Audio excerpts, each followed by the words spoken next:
Hey, what is going on, everyone? We are live from the Hive. Sorry for the slight delay. I had to answer the door really quickly, but thank you guys for being here. I am going to have a guest joining me right now in just a second, but and sometimes the chat is a little bit delayed going through, but I can see you guys here in the chat on my YouTube tab. So thank you guys for being here. We are going to be discussing Zack Snyder's Justice League with spoilers. So spoiler alert, okay? If you have not seen the movie, there are going to be spoilers. I'm sure most of you that are here have seen it by now. So just be aware of that. Go ahead and give people some more time to join. Let me turn on my light a little bit. That's better. Okay. But before we get into the discussion, I want to go ahead and bring in my guest for today that's going to be having this fun conversation with me. What's up, Ryan? Ryan from Beaver Vet.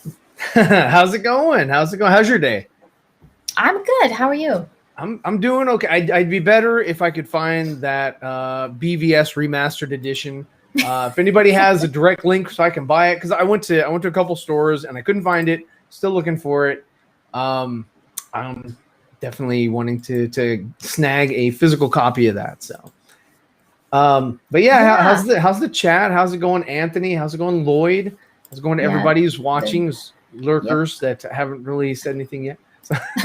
Well, I see them in the chat on my YouTube tab that I have open. Okay. But sometimes they take a little bit of time to come through. To load, yes. So hello everyone that I can't see. So. Yeah. So what's up, guys? Thank you for being here. I do see you guys saying hello in the chat. So thank you. Yes.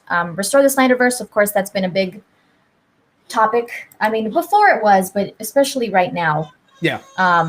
So, let's see. What's up, Freddie Mac? Nice to see all you guys, familiar faces, familiar names. I hope everyone has been enjoying watching the movie. I did a non-spoiler review. I think before the movie came out because they saw it early, but haven't done like a spoiler discussion yet. I was kind of just like watching it a lot and just like enjoying the time that it was finally out. And then I hopped on your guys' spoiler talk, but I haven't done my own. So I kind of wanted to do that while I had some time. Did we? We did do a spoiler, but that was the Four Nerds. Yeah. I did it on that channel.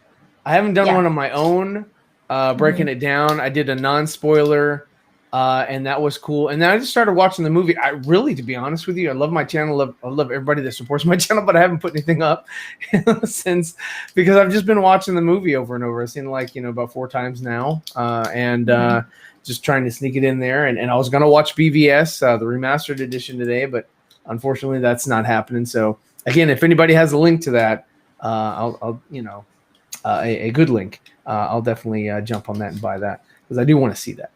Yeah, and another thing is it's supposed to be on HBO Max, but it was supposed to be on there, but I think they took it away to give more attention to Zack Snyder's Justice League. But they've been saying that it's on there. I can look.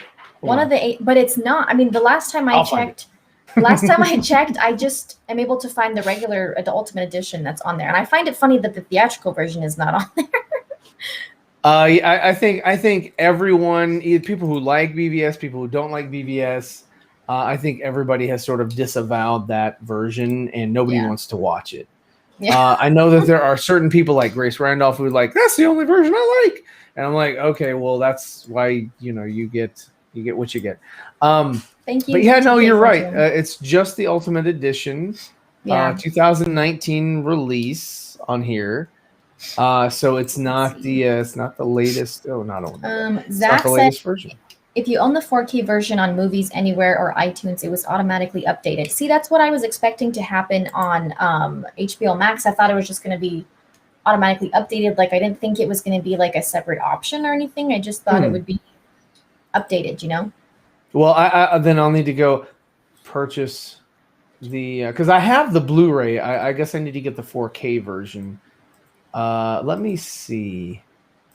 Let me fast forward to one of those shots.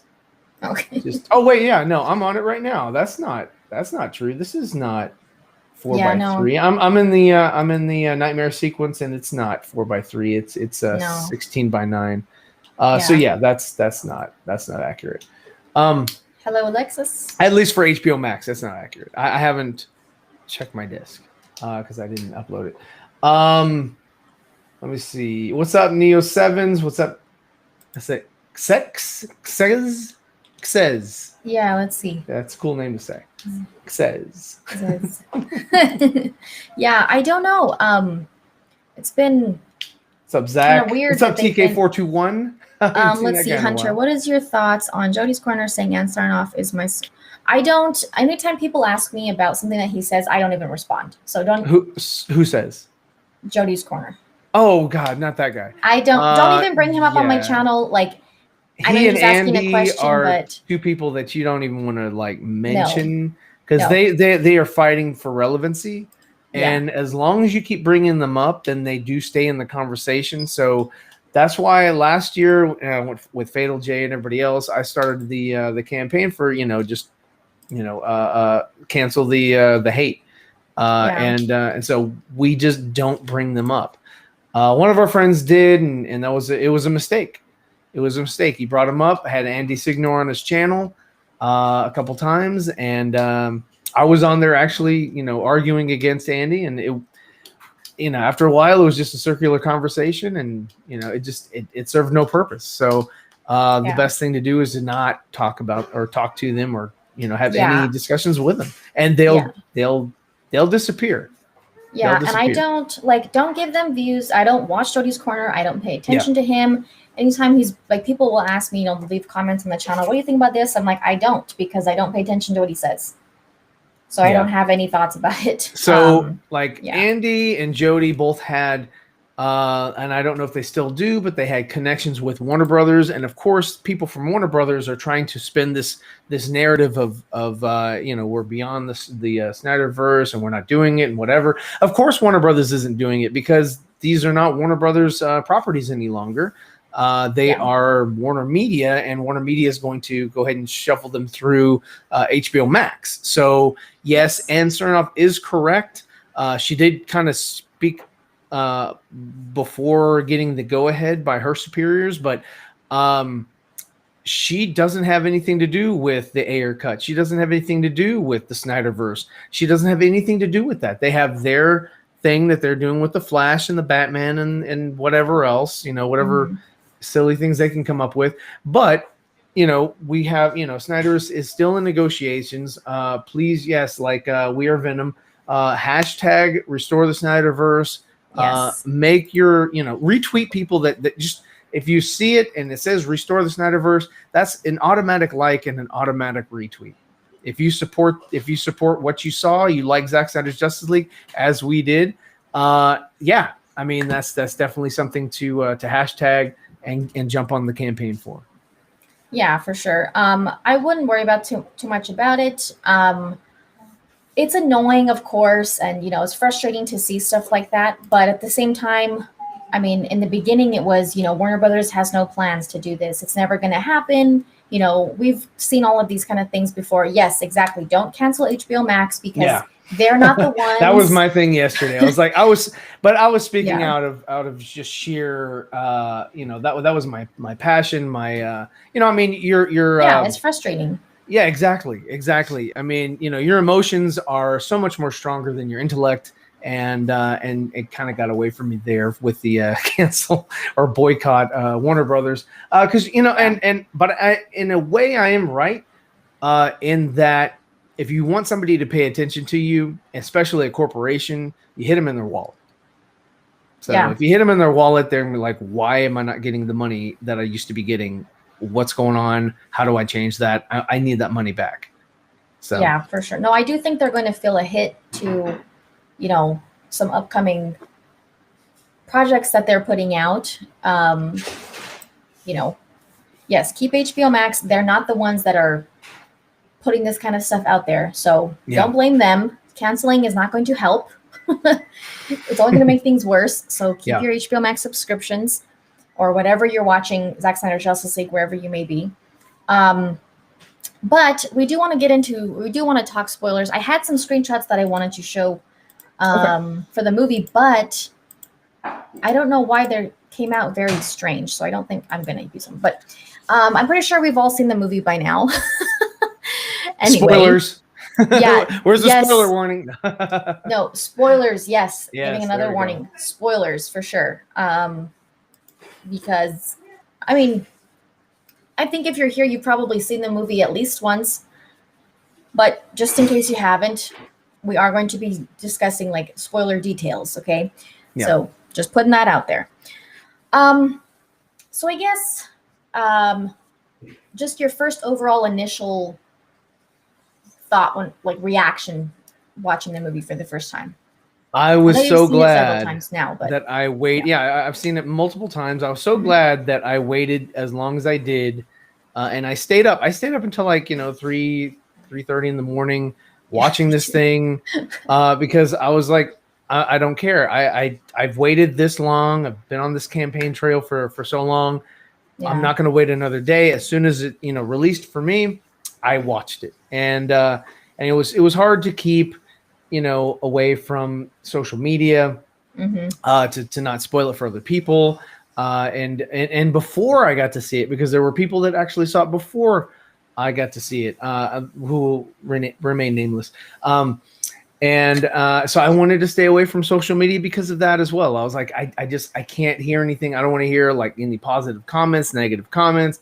I like this. I didn't like that. I didn't want to even hear spoiler-free reviews.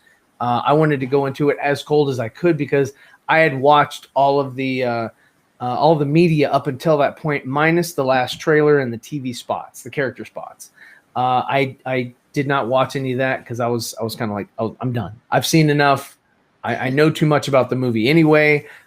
I want to enjoy it, and I did. And not saying that if I had seen that content that I would have enjoyed it less, but for me, I was just like, I just wanted to go in and just pretend that I didn't know as much as I did. But yeah, no, I love the movie when I saw it.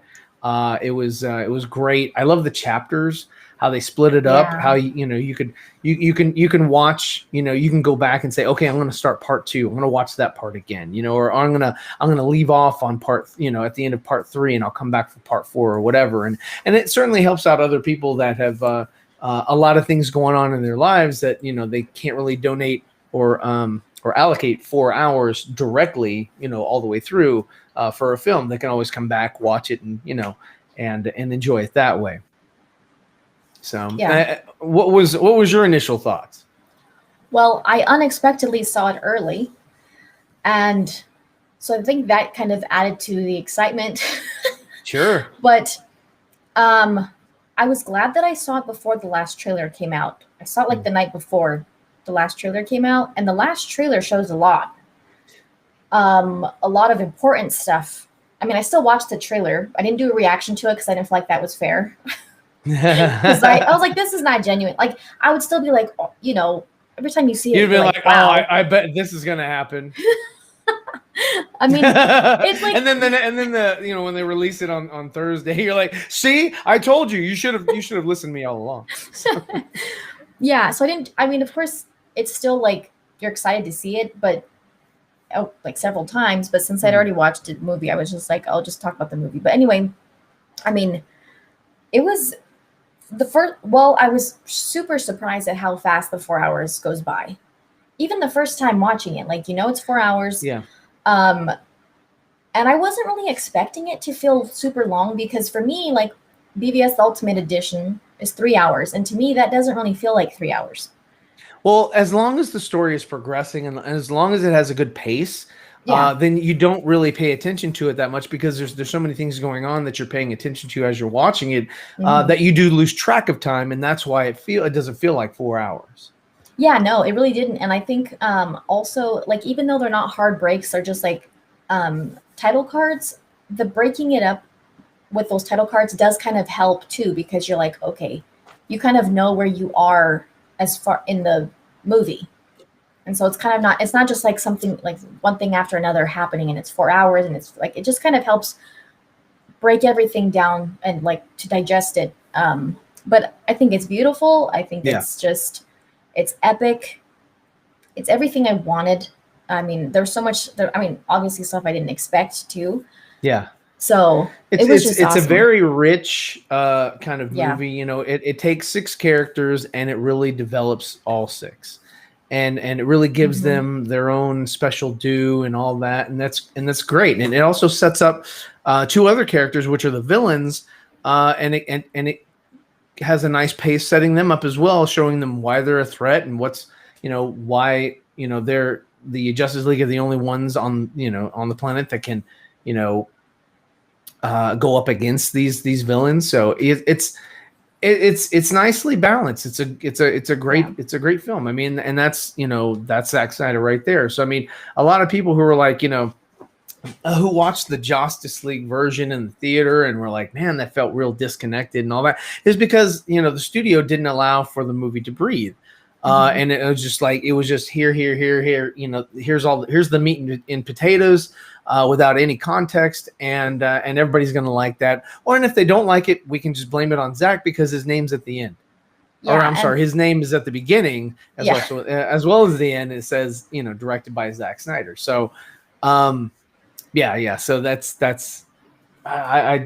it's a great film, and it's something. Okay, I base good films off of rewatchability. Yeah. So if I can rewatch something and not get bored, or rewatch something and not feel like, oh, I know what's coming next or whatever. I mean, hell, you know, Back to the Future trilogy, I can watch that forever. You know, Indiana Jones, the first 3, I can watch them forever. Star Wars, the original 77, 80, and 83 movies, I can watch those whenever. They have that rewatchability for me that, you know, and the same thing with Man of Steel. I think Man of Steel has more rewatchability for me than BVS, although I do want to watch again the BVS in 4K, or not 4K, but I'm sorry, the remastered with the 4:3 ratio for some of the scenes. Can't wait for that. But yeah, I mean, I think Man of Steel is a little bit more rewatchable. So if I were to rank them for me, I would put Man of Steel first. I would put Zack Snyder's Justice League second, and BVS would be a close third. Yeah, for me, Man of Steel and Zack Snyder's Justice League are kind of like a first, tied for first for me. And then BVS would come after that. But yeah, the breathability, I mean, it really allows the story to just like, it can just take its time without feeling rushed. Like in the theatrical version, I mean, it's just like everything is so short that there's no story really for anybody or anything. It really is able to breathe, but without getting boring. Like I'll never bore. I was even the first time watching it, you're like really into it. But again, 4 hours can feel long, but at the same time, like if it has the right pacing, if it's interesting, if it's rich, it won't feel that way. There's movies that are half the runtime and they feel long just because it's like, you're not you're not into it. It doesn't get your attention. It's not interesting. So I'm really glad that, you know, a lot of the people who are having positive feedback to it, which seems to be pretty consistent, are saying that the 4 hours really just like is very smooth. Who do you think had, well, I guess that's kind of a hard question because really all the characters had redemption, including characters that were cut from the movie. Yeah. Who was your personal favorite to see have that redemption compared to the theatrical version? Well, I liked watching The Flash and Cyborg. Cyborg was a great surprise as far as like his character arc. There was one part in there that kind of doesn't sit well with me. I have to watch it again, and that's when his dad sacrifices himself. And because he's using a remote, and I'm like, you don't have to lock yourself up in there if you have a remote. You can go somewhere and be protected and not have to die. You know, you don't have to be in the room with the box because you have, you know, this remote, and you can, you know, I know he's a scientist and he knows how remotes work. I'm thinking that he He could have left. He didn't have to die. So I have to go back and watch it again. I'm like, was it connected? Was there a cord? Because it looks like a remote control, much that you can just like walk around with and like, oh, Steppenwolf, let me run. Let me get out of here. But I'm gonna click it as I run. So yeah, I mean, I liked I liked the Cyborg's story arc was completely different from Justice League. Plus, it was there. Like he didn't even have a story. He was just kind of there. Just some guy with a chip on his shoulder. Didn't like that his dad made him a monster or whatever, and he was just kind of working it, doing that because his dad got kidnapped or whatever. But then in the Justice League version, he got saved, didn't die, and all that. In this one, there was I guess there was a consequence, and he has to he has no one now. So I mean, at first he was sort of similar to Barry, where he only had one parent left, but then he swiftly ranked up, and he was along with the rank of Batman, where he has 0 parents now. So right, and that's kind of the theme. Like Cal, both his parents are dead, but then his adopted parents, one of them's dead. Mm-hmm. Bruce's parents are dead. Wonder Woman can't find Themyscira again to go see her mom, so she's disconnected from her mom. And her dad's dead. Zeus is dead. He's dead. Yeah, he's dead. So who else? The Flash's mom's dead. Dad's locked up in prison. Yeah. He can go see his dad, whereas Wonder Woman can't go see her mom. Well, she is going back to Themyscira. She will. At the end of this. Yeah. That's where she leaves off at the end of this movie. Yeah. So I'm wondering if that is what is going to happen in Wonder Woman 3, or if that's what's going to happen in Zack Snyder's Justice League 2 or 3. I wonder where they'll save that, or where they will do that. So, don't know. I mean, I do remember that Patty Jenkins had said when they were talking about Wonder Woman 3, and they were talking about Zack Snyder's Justice League compared to the theatrical version, like what they consider, canon, whatever. When she made the comment about, I think all of us threw that out as much as the fans, she was saying, like, I know where she ends up at the end of Zack's movie. Yeah. So it could be maybe Wonder Woman 3. Maybe we still kind of see it in Justice League, the second one. I don't know. I really don't know. I guess it would depend on which movie would come first. Right. No, yeah. Which one comes first, the chicken or the egg? Yeah. Which is Wonder Woman 3. So, and I wonder how they're going to transition Wonder Woman 3. Sort of, are they going to make it more like Wonder Woman 84, or are they going to make it more like the first Wonder Woman 1918? It's not like Wonder Woman 84. I mean, it could be like, oh, hey, now she's in the 90s, and there's grunge. So, we'll see. But yeah, no, I hope that they do something a little bit different. I don't know. Maybe the Wonder Woman 3 could be like, the 1854 Crimean War. Like, what? Like, yeah, this is the story that was untold. She left the island, and then she went back, and then she left again. So yeah, based on what Patty Jenkins said, I think it's going to be post Justice League. It could be. I mean, she said, like, I don't really know where else you could go besides that. Like, we've already had 2. I mean, of course, you expect her origin movie to be a long time ago. The BVS and Justice League, that's modern time. Yeah. So it would have to be beyond, and that's, I think, where and a lot of our opinions are that's where Shazam's story lives, and that's why Shazam is not a part of the Justice League movies, because his story happens after Zack Snyder's Justice League 3, or at least maybe just Zack Snyder's Justice League. Who knows? I don't know how they're going to fit that. That's their own dartboard that they can just, like, okay, and this happened here, and this happened here, and and it makes sense. So we'll see. What's one more Green Lantern? What? Who's talking about Green Lantern? Where?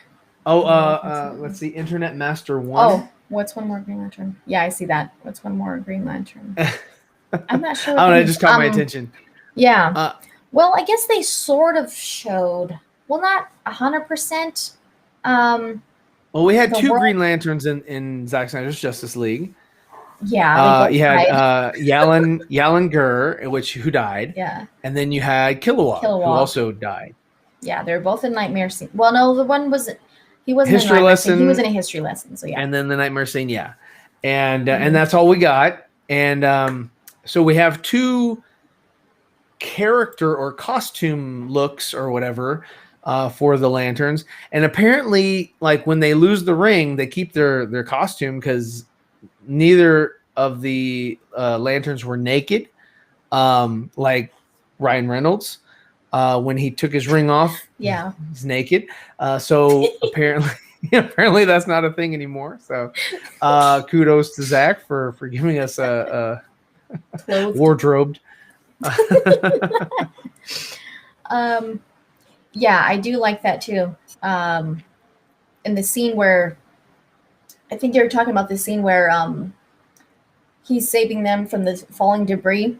And you could see him. Oh yeah, you could see all these different poses. It's really cool. Yes, that was so. It is really cool. Awesome. Yes, I love that. I love that sequence. Yeah. The only thing, I get it, but I was like, dude, you left one piece that like Cyborg had to blow up at the last second. I was like, damn, Cyborg, like, man, you're lucky I'm here because you wouldn't have been a hero. Oh, that they forced Zach to remove Jon Stewart. Yeah, that was. Another thing that's they replaced the last scene with Martian Manhunter. Yeah, I'm glad that like compared to when the movie came out in 2017, like Zach wasn't really. I mean, obviously, it's understandable that he wasn't very.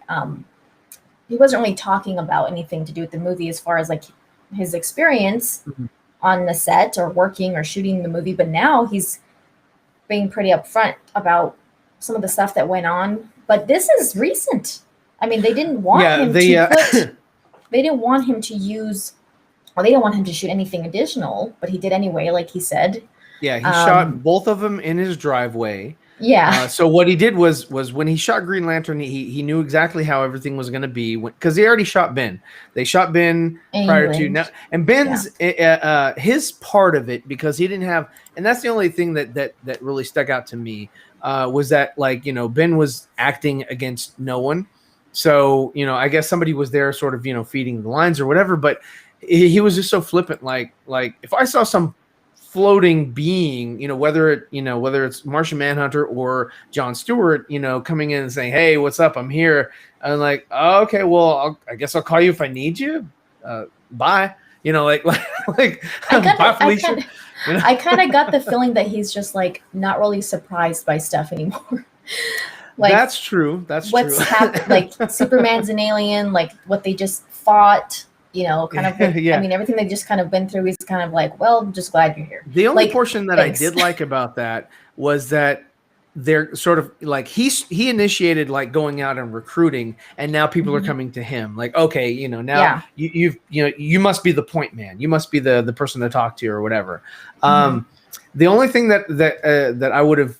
That I thought was narratively could have been different would have been if Martian Manhunter had spoken with Cal, because he already had a rapport with Cal as Swanwick, and it's like, well, hey, I'm an alien, you're an alien, you're the last of your, well, not really, but you're the last son of Krypton, kind of, and I'm the last son of Mars, and we're both aliens, and we're both trying to make sense of the world or whatever, and we can both fly, and we both work. We have capes. I mean, but I can talk to you, or I can talk to Bruce and wake him up. Like, and that was one thing. Okay, somebody mentioned the lady from Saturday Night Live. She was a Ghostbuster, Leslie Jones.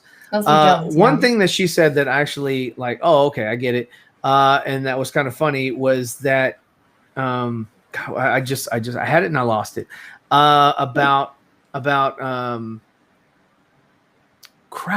Cal. What did she say? She said something about like, oh yeah, as soon as Ben wakes up, or as soon as Bruce wakes up, the first phone call he's making is like, yo, hey, we good? Like, okay, like that was pretty. Hey, I just want to I've been having some crazy dreams, and I know that I tried to kill you, but I hope that you don't try to kill me. So let's just, I'm gonna try my best. Yeah, I'm gonna try my best. I hear Lois Lane is somehow the key or something, and I know she's the key, and I want you to know that whatever that means, I'm gonna try my best to make sure that key unlocks whatever it's supposed to. So I'm good to go. Real quick, let me give a shout out to Neil Sevens. Thank you for the super chat. Imagine Zack signing on to HBO Max to do a show using the Mandalorian virtual set technology. He would kill it. Yeah, that technology that they use is really awesome. And I hope more like series or movies start using that, because it is like a game changer. Oh yeah, yeah. I mean, they don't have to worry so much about green screen. They don't have to worry about illumination as much. Yeah, it's like they don't have to worry about so much. Awesome. It's awesome. It is very cool. Yeah. Yes. That only 75% of Bruce was this. Yeah, the dialogue that he shot with whoever was supposed to play Jon Stewart as Green Lantern was very similar. I guess what people are going to want to know now, yes, is who was supposed to play him. But I think it will be quite some time before we find that out. And I think Zack is probably going to look at hold off on that. You can look at 2 movies and make an educated decision. Number 1 would be from his friend Christopher Nolan, who had somebody recently that starred in a movie for him, and you can say, hey, it could be that actor. A second candidate would be somebody who actually has worked with Zack on this new Army of the Dead movie. So that would be another guess for who could have been portraying Green Lantern. Jon Stewart. What's up, Dawson? How much longer will you guys be on? Just a couple minutes. That's no. There's not enough time. You go about your day. Oh, just joking. Probably still a while. We've only been on about 30 minutes, so yeah. You're welcome to join if you'd like. There's a link in the group chat. Yeah, soon. Well, I know we all want there to be some kind of announcement soon for, a continuation, but I do think there'd be some time before that. And I also think like Zack might need a little breathing room from all of this. So he's got treatments, and if anybody knows, or if anybody's seen the Dallas exhibit online where they have the big whiteboards, he's got whiteboards that we haven't seen. And he's keeping those close to the chest. Yes, he's keeping those close to the chest. So he's ready to go. He just needs the green light, and it's his decision between himself and Warner Media executive Jason Kilar and those executives, non-Warner Brothers staff. And I agree with you. What you said yesterday on Nicotina's show.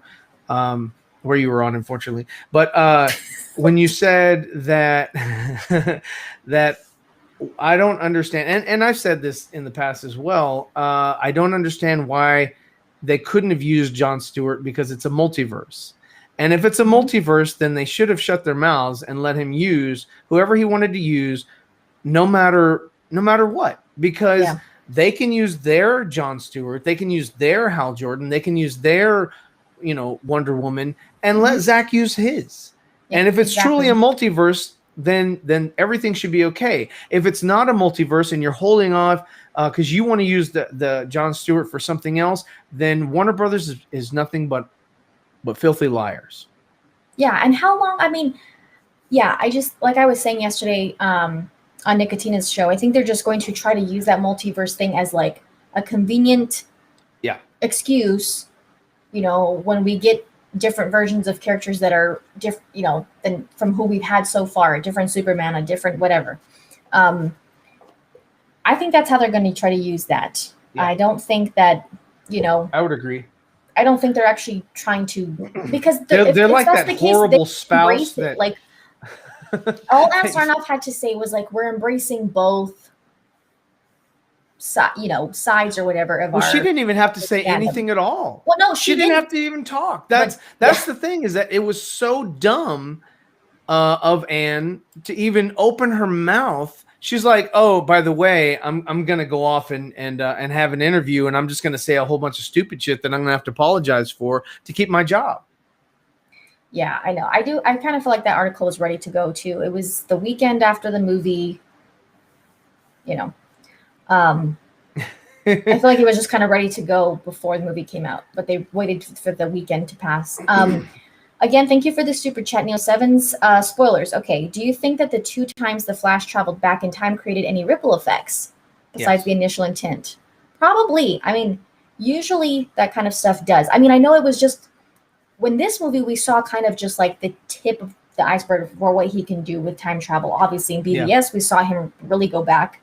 But I wouldn't be surprised if it does have some kind of other effects, because that's usually why he doesn't. I mean, that's probably why he says, I don't like to break this rule. Weird stuff happens with time. No, right. He's done it before. He'll do it again. And so my son wants to do a show based on that. He's that like got him going, and he was talking about like the Joker was like, how many timelines, do you die and whatever. And it's like, timelines are we gonna do this? Because you don't want to die. So the Joker's aware of these anomalies as well. And so how many multiverses, is the Flash creating every time he goes back and resets something because the Justice League fails or screws up or whatever? Because I mean, they keep ending up there no matter what. Another super chat. Thank you so much. Only built for Cuban links. Amari Hardwick. That's who you were talking about, right? Yeah. That's in Army of the Dead. For Jon Stewart, he already worked with Zack for Army of the Dead. I also heard Zack wanted to cast John Boyega. Well, I think John Boyega was approached for Cyborg. He was approached, as far for as Cyborg. I understand, not for Green Lantern. And that's because of his relationship with JJ, because JJ is really good friends with Zack. And I think that was before he was cast as Finn. Yes, I think so too.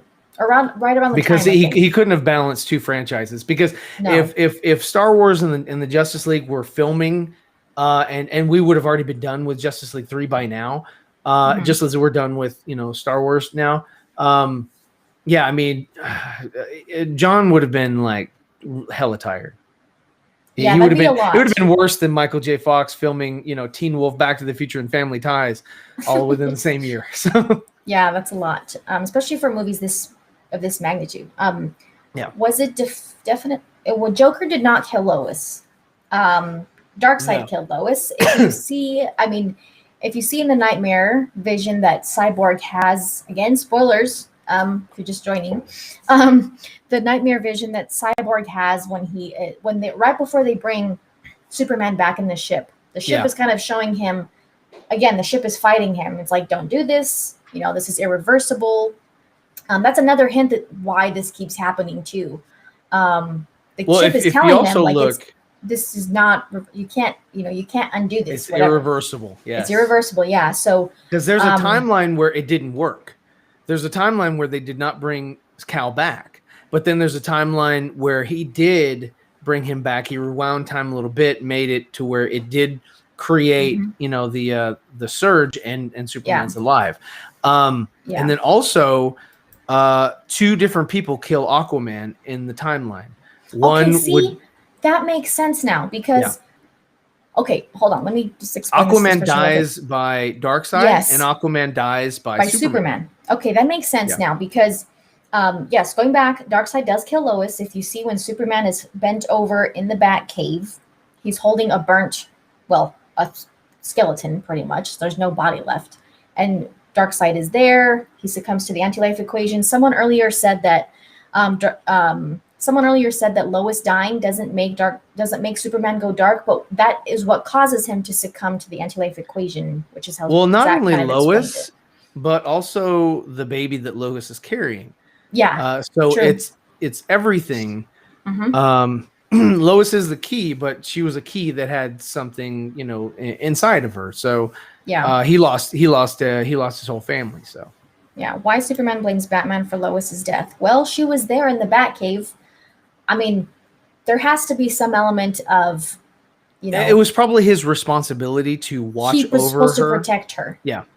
Yeah. If she's in the Batcave, then obviously, more likely, Batman made some sort of decision that said, hey, this is what has to be done. And so, I can take my eyes off of Lois for this amount of time so that this other thing can be accomplished. And because he did this other thing, Superman sees that he wasn't there. If he had been there, he could have prevented it. If he'd been there, he could have, jumped in front of the Omega beams and taken the kill himself. That's what Joker's talking about, or that's what's setting up from what Joker's, telling Bruce. So eventually in Justice League 3, Batman jumps in front of the Omega beam at the last second because and then sacrifices himself. Yeah.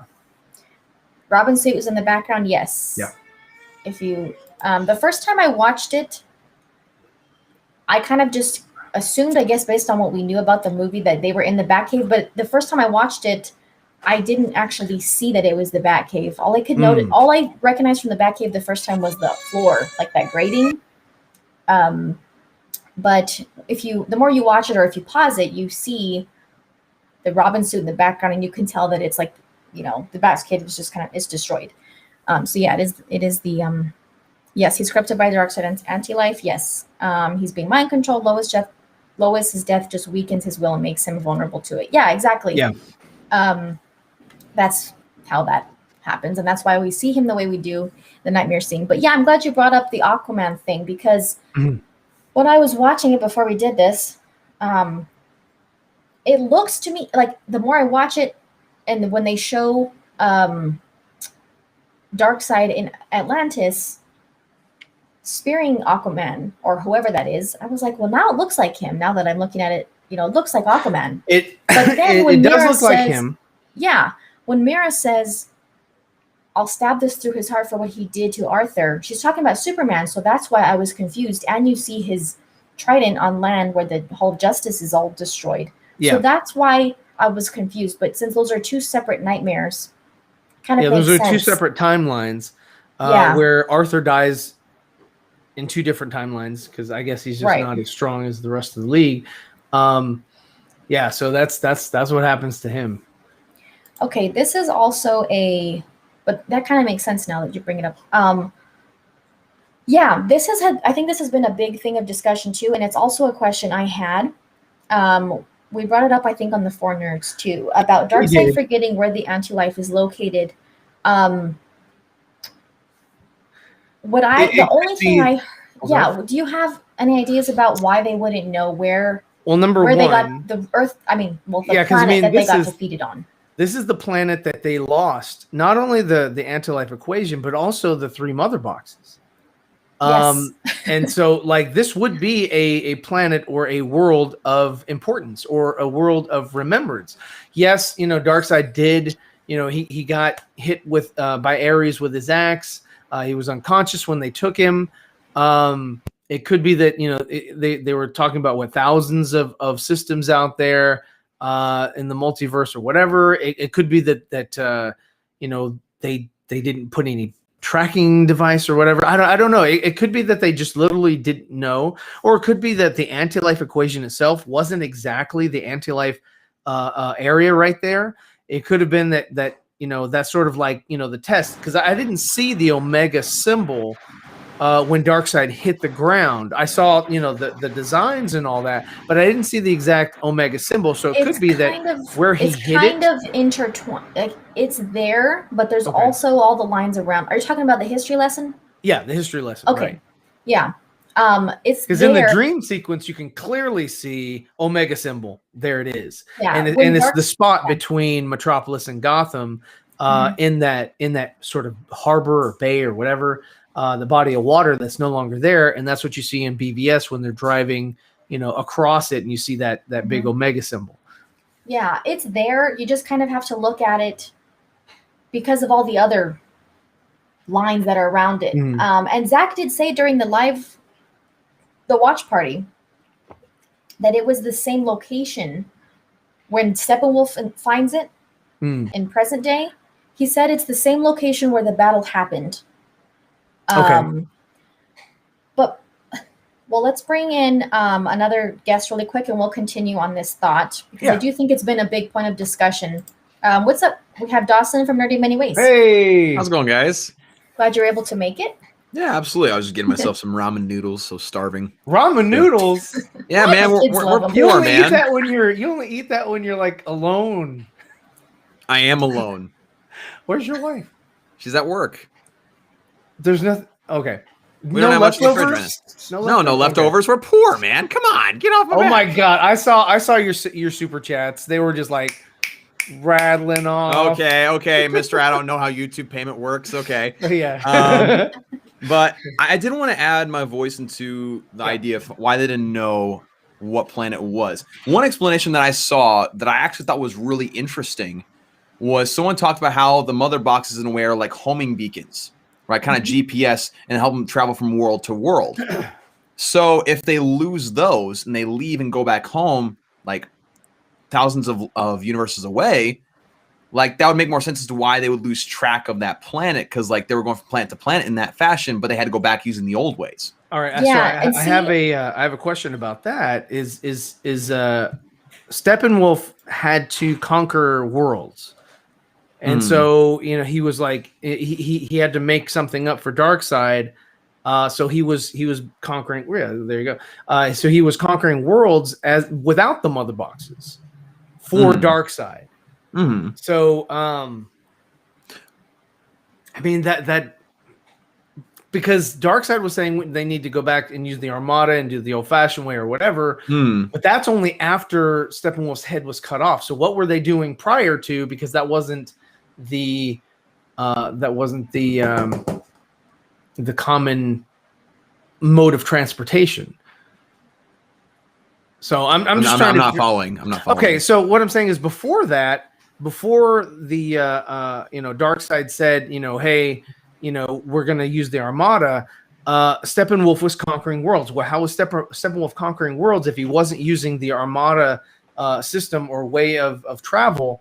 How was he traveling to all these different worlds and in the multiverse or whatever? The thing is, do we know that he was conquering worlds, or do we know that he still owed 50,000 worlds? Like, we don't know how many worlds he's conquered. He did say this world will follow like all the others. Like the rest, yes. But right. He could be referring to the worlds that Darkseid had conquered before. Very easily referring to those. So we don't know exactly if he's already been conquering worlds before this point, or maybe this is the first step, which in that case is a very lucky first step if he finds the anti-life equation there. But still, it provides an interesting thought. Yeah. And also kind of what Dawson was saying is I had that question like after the first time, second time I watched it, I was like, why wouldn't they know? But then another time that I think that might be the second or third time I watched it, when Diana is telling the story to Bruce, narrating the history lesson. Yeah. When Darkseid's army retreats, and we see, the leaders of all the different tribes standing there with all the mother boxes when they're going to split them up against with each other, she says something about the mother boxes were left behind, leaving this world anonymous amongst a trillion worlds or Earths or whatever she says. So that was the only thing I picked up on as far as dialogue, like her explaining that the Earth, like this planet, became anonymous amongst all the other Earths. So that's why they didn't know where they were left behind. And but also, the only thing I wonder is why Steppenwolf didn't know that once he found a mother box on Earth, why didn't he know that this is where the anti-life equation is? Unless he thought that it was just found, and the other two are still out there in the universe or whatever. Like somebody may have taken it, stolen it. What did they do? Because this is an interdimensional being. He doesn't know like if there's somebody who would like toss it somewhere else or whatever. Like there's no way of knowing. Like yes, it's the idea of you found it where you last had it. Yeah. But there's still a lot of unknowns in that, because like for all we know, Steppenwolf wasn't with Darkseid the first time. No, he wasn't there. Right, he wasn't there. Like it. Yeah. So he wouldn't, like, he knows the general story, of course, as he rehearsed it to Darkseid. Yeah. Right. But like he probably doesn't know some specifics, like again, the mother boxes were all left there and haven't been seen since. Like there's some small things that maybe you can reason that makes sense. And I'm sure, again, like someone said in the chat, that at some point there will be more explanation, and because Zach always explains things. Yeah, and like I was telling Ryan, what Diana says about when they got left behind, it made this world anonymous amongst a trillion other worlds, or however many she says. I think she says a trillion. So I guess that's why, like you said, they kind of lost track of, they couldn't identify which Earth they were still on, which Earth they had lost. Also, you take into account, and plus he just calls it a primitive world. He doesn't call it, I guess maybe at the time, maybe there was no name for this planet. Maybe they didn't know it was called Earth. He just says the primitive planet is Earth. Yeah. And because it's just one of a billion that they were trying to conquer. And also you have to take into account the ship that was shot down by Artemis and the full-fledged retreat that they were in. Like, when you're in full-fledged retreat, you're not thinking like, oh, let's log this place. And you're thinking, let's get out of here before we're destroyed. You're not thinking rationally at that point. You're just leaving to save your own skin. Yeah. I think they left Reese's Pieces so they could find them. Who was the king of men? Ooh. That's a good question. I don't know. The guy with the horns is Ares. What an astute observation. I don't know. I really don't know. I don't know who he was. I don't know either. Let me see. Yes, they did mention a multiverse. Yeah, Steppenwolf uses the term multiverse. Yep. He does. Lost amongst thousands of planets. Yeah. Which is another thing that Warner Brothers could jump on if they wanted to. Well, they could use it in the right way, but like we were talking earlier, seems like they just want to use it as an excuse to, But, the normal way that everyone else See, when a mother and a father really love each other very much. Explain it to us. I caught your stream, and that was funny. About Boner. Oh yeah. He said, I saw Boner coming a mile away. I was like, oh, no, it didn't sound good. Yeah, it would have been so funny if it was on the Four Nerds. Yeah, no, it wouldn't have been, because then I'd be sitting there like, okay. Oh, someone asked earlier, Steppenwolf talks about it briefly. Some people are wondering why Steppenwolf was exiled or why he's being punished. He just says briefly that when him and Desaad are talking, he says that I slaughtered those who sought his throne. That's pretty much all he says. He saw his mistake. So obviously he probably killed family or something. Or he was conspirating with people who wanted to overthrow Darkseid, but then at the last second he saw what they were doing and he had like a moment of like guilt or remorse, so he killed them, but it was too late at that point. They already knew that he was involved in it. Mm-hmm. Yeah. So that's kind of all he says. What's up, Joey? Yeah, so that's what he says, as far as like what he did to get exiled and why he's trying to get back to Apocalypse. He got back to Apocalypse. Well, he did. Yeah, he succeeded. Not in one piece. Not in one piece. No. But he still made it. You guys notice how big Darkseid's foot was compared to Steppenwolf's head? Like, that is true, even though he was missing a horn, but still, yeah. You think the face part, I guess, was for still something? The same. No, but Darkseid's massive. Let's say that. Yeah. Oh. Okay, you can't say that around Ryan because all it took was one time for me to say the guy who plays Zeus is huge, and he had a field day. Now we're demonetized. See, this is how it works with Ryan. He's a child in a 40-year-old's body. Hi, Jesus. Glad you could be here. What's up, Jesus? Thanks for stopping by. I'm curious to. Oh, that's an interesting question. I'm curious as to how the anti-life equation came to be on Earth. Yeah, I don't know. Yeah, the Earth is like very centric to a lot, and that's just the writers of the planet. Everybody that lives here. We always make us the center of the universe. And there's a lot of people out there that are like, oh no, you're not the center of the universe. There's, you're just a speck. You're nothing. There's millions of star systems out there. They're talking to you. Yeah, they do. But we always, we just have a tendency to make Earth like very sought after. If there's a galaxy or whatever, we always make Earth like the core or the most important of all planets. The planet core. The planet core. Yeah. So how much time has passed since Superman died? It's only been like a month or so. Yeah. So I that's love why. that. Yeah, that's I why love she's he wasted barely no time. finding out that she's pregnant. She probably doesn't. She probably hasn't known very long that she has the test in her drawer, and it takes about a month and a half to find that out. Yeah. To become aware of that, so it makes sense. It could have been in that bathtub. Hey, that might have been one try. We don't know. How many tries would you need with Superman? It's a great point. And you're super priggers. But I do love that Zack Snyder's Justice League takes place so much quicker after BVS than we're led to believe Justice League does. Because then it shows the incentive and how fast Bruce Wayne went about recruiting everybody after meeting Lex Luthor. He went right to work. He didn't waste any stupid time, just kind of sitting there and thinking, how am I going to do this? I'm going to study Lex Luthor's notes and look at all these squares and boxes and think they have money and power. That's another thing.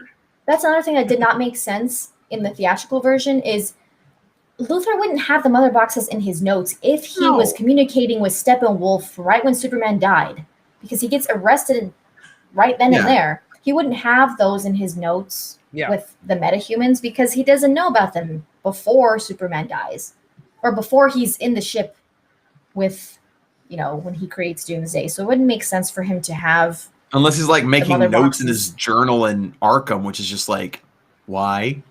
Yeah, I guess so. These are my notes. Yeah, I guess, I don't know. I mean, as far as the time, like I thought we would kind of get like how they did in BVS, like we kind of knew how much time was going by between Man of Steel, but we really didn't. But it is pretty, I mean, I guess Zack didn't tell us. That was weird. I was like, I thought that he would tell us. He usually does. I was like, oh, okay. Yeah, he's kind of just brought it up. He brought it up during the watch party and probably more since then during interviews and stuff. When we see Justice League, the Ultimate Edition, he will put that back in there. The Ultimate Edition is 5.5 hours long. I mean, I guess someone had, what's his name? Alfred says, like, it's been a while since Luthor's warning, nothing's happened, but I mean, like I said, it makes sense. Like Bruce got on that right away. Yeah. He got right away on, they trying to find them everywhere. I love the beginning. Like at the beginning, you saw like Batman still had the gun. He was holding it. I love it so much. It was right there. Yeah, it was pretty dope. I love seeing Superman's death from all their different perspectives, all three of them.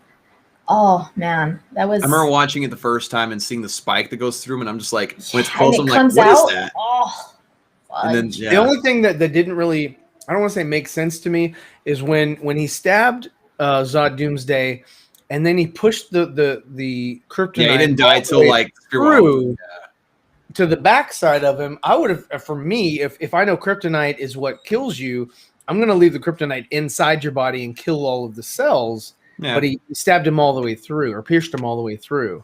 I would have like pierced him all the way through and then like brought it back in a little bit just to make sure the kryptonite was inside of his body. To be fair, he was stabbed in the chest at the moment that he was doing this, so I'm pretty sure he's not thinking very clearly. He's kind of got a little stump through the heart. He's like, I'm just gonna stab this through as much as I can, and I'm pulling myself closer. He's like, this hurts. But this I also wondered, we brought this up on Four Nerds, but I also wondered, either way he killed him, I also wondered how long it would have taken him to come back on his own. He was already like, his body was back to normal, looked like when he came out of the ship. And that's he was healing pretty fast. Back is being away from the sun in a casket, no sun rays are coming in. You're in the ground as well, and you're still healing. And it only took a month or so. Why, or how is that, or how? Well, you could credit the healing. He's from already the mother healing box. before. Well, that too. But before between the time he actually dies and the time he's put in the ground, he's already kind of starting to heal, I guess you could say. Like, he's still exposed. And That's then why you saw To the sun. the also the rise. conversation of like when they say a house burned down turns to a pile of ash, but the mother box can turn ash back into a house, right? So basically, it's saying they can restore or regenerate or reinstate. There you go. Or Okay. See, that's what I was Well, there you wondering. go. Yeah. So Dawson just helped me out right there. That really does help. That's Yeah, what you're I was welcome. wondering. I do that a lot. I mean, no. No, I was my wondering job. You that do it too. very minimal, but when you do, yeah, no, you do it very minimal, and it was very good. Thank you. I So was that wondering. helped. That helped.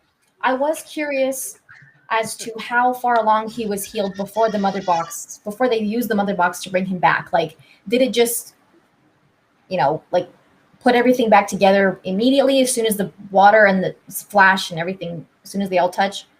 Or was he somewhat healed on his own and then the mother box kind of just like finished everything and just, accelerated the process? Because I was kind of hoping that we would see, I think it would have been cool if we would have seen him without the jacket, like in the water, to see how much his chest was. The only thing that I missed, which I don't know if Joss did it or if it was Zach and Zach just decided not to use it, but I love that shot, and I'll give it to Justice League or whatever, of Superman opening his eyes underwater. As soon as I took it as a Joss shot for some reason. I don't know why. Maybe just the way it looked. It looked like they didn't have much time to do it. It looked kind of fake to me. But I did wonder if we would see it though. Yeah. There was a lot of stuff in here that I thought was Joss's, but it actually turned out to be Zach's. And I was like, oh wow, he shot that. Okay. Yeah. Let's go. And I noticed that too, but like the thing that I did like about that is that those things that you expected there just to be Josh shots, they made more sense in the context of Zach's film. That's what I loved about it. Yeah, exactly. And they were just better. Like anything that was good in the theatrical version was Zach's. Yeah. There's nothing that I can think of that I was like, oh man, I wish they would have kept that in there. Then including that shot of Superman punching Steppenwolf, and it made it look like it was in the Injustice video game for a second, where like they're side by side. I like that shot from the theatrical cut, and I was very glad that style was still Zach's. I mean, they changed some things obviously from the theatrical cut, like the angle's a little bit different, and Superman's a little bit higher up, but like still, well, awesome. they had to compensate for the size of Steppenwolf. He was a little bit larger than the Steppen, so they had to shrink Superman a little bit just to get proportion. But yeah, no, it was so much better. Everything was so much better in Zach's. Yeah.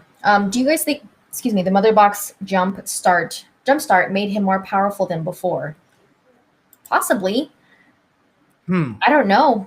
Interesting. It could be, and like someone said, he's also in the Genesis chamber in the ship. I don't know if that has.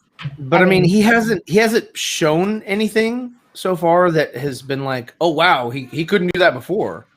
Well, he didn't show freeze breath in the previous two movies. We don't know if he couldn't do it, but he didn't show freeze breath in the previous two movies. Not that I can remember anyway.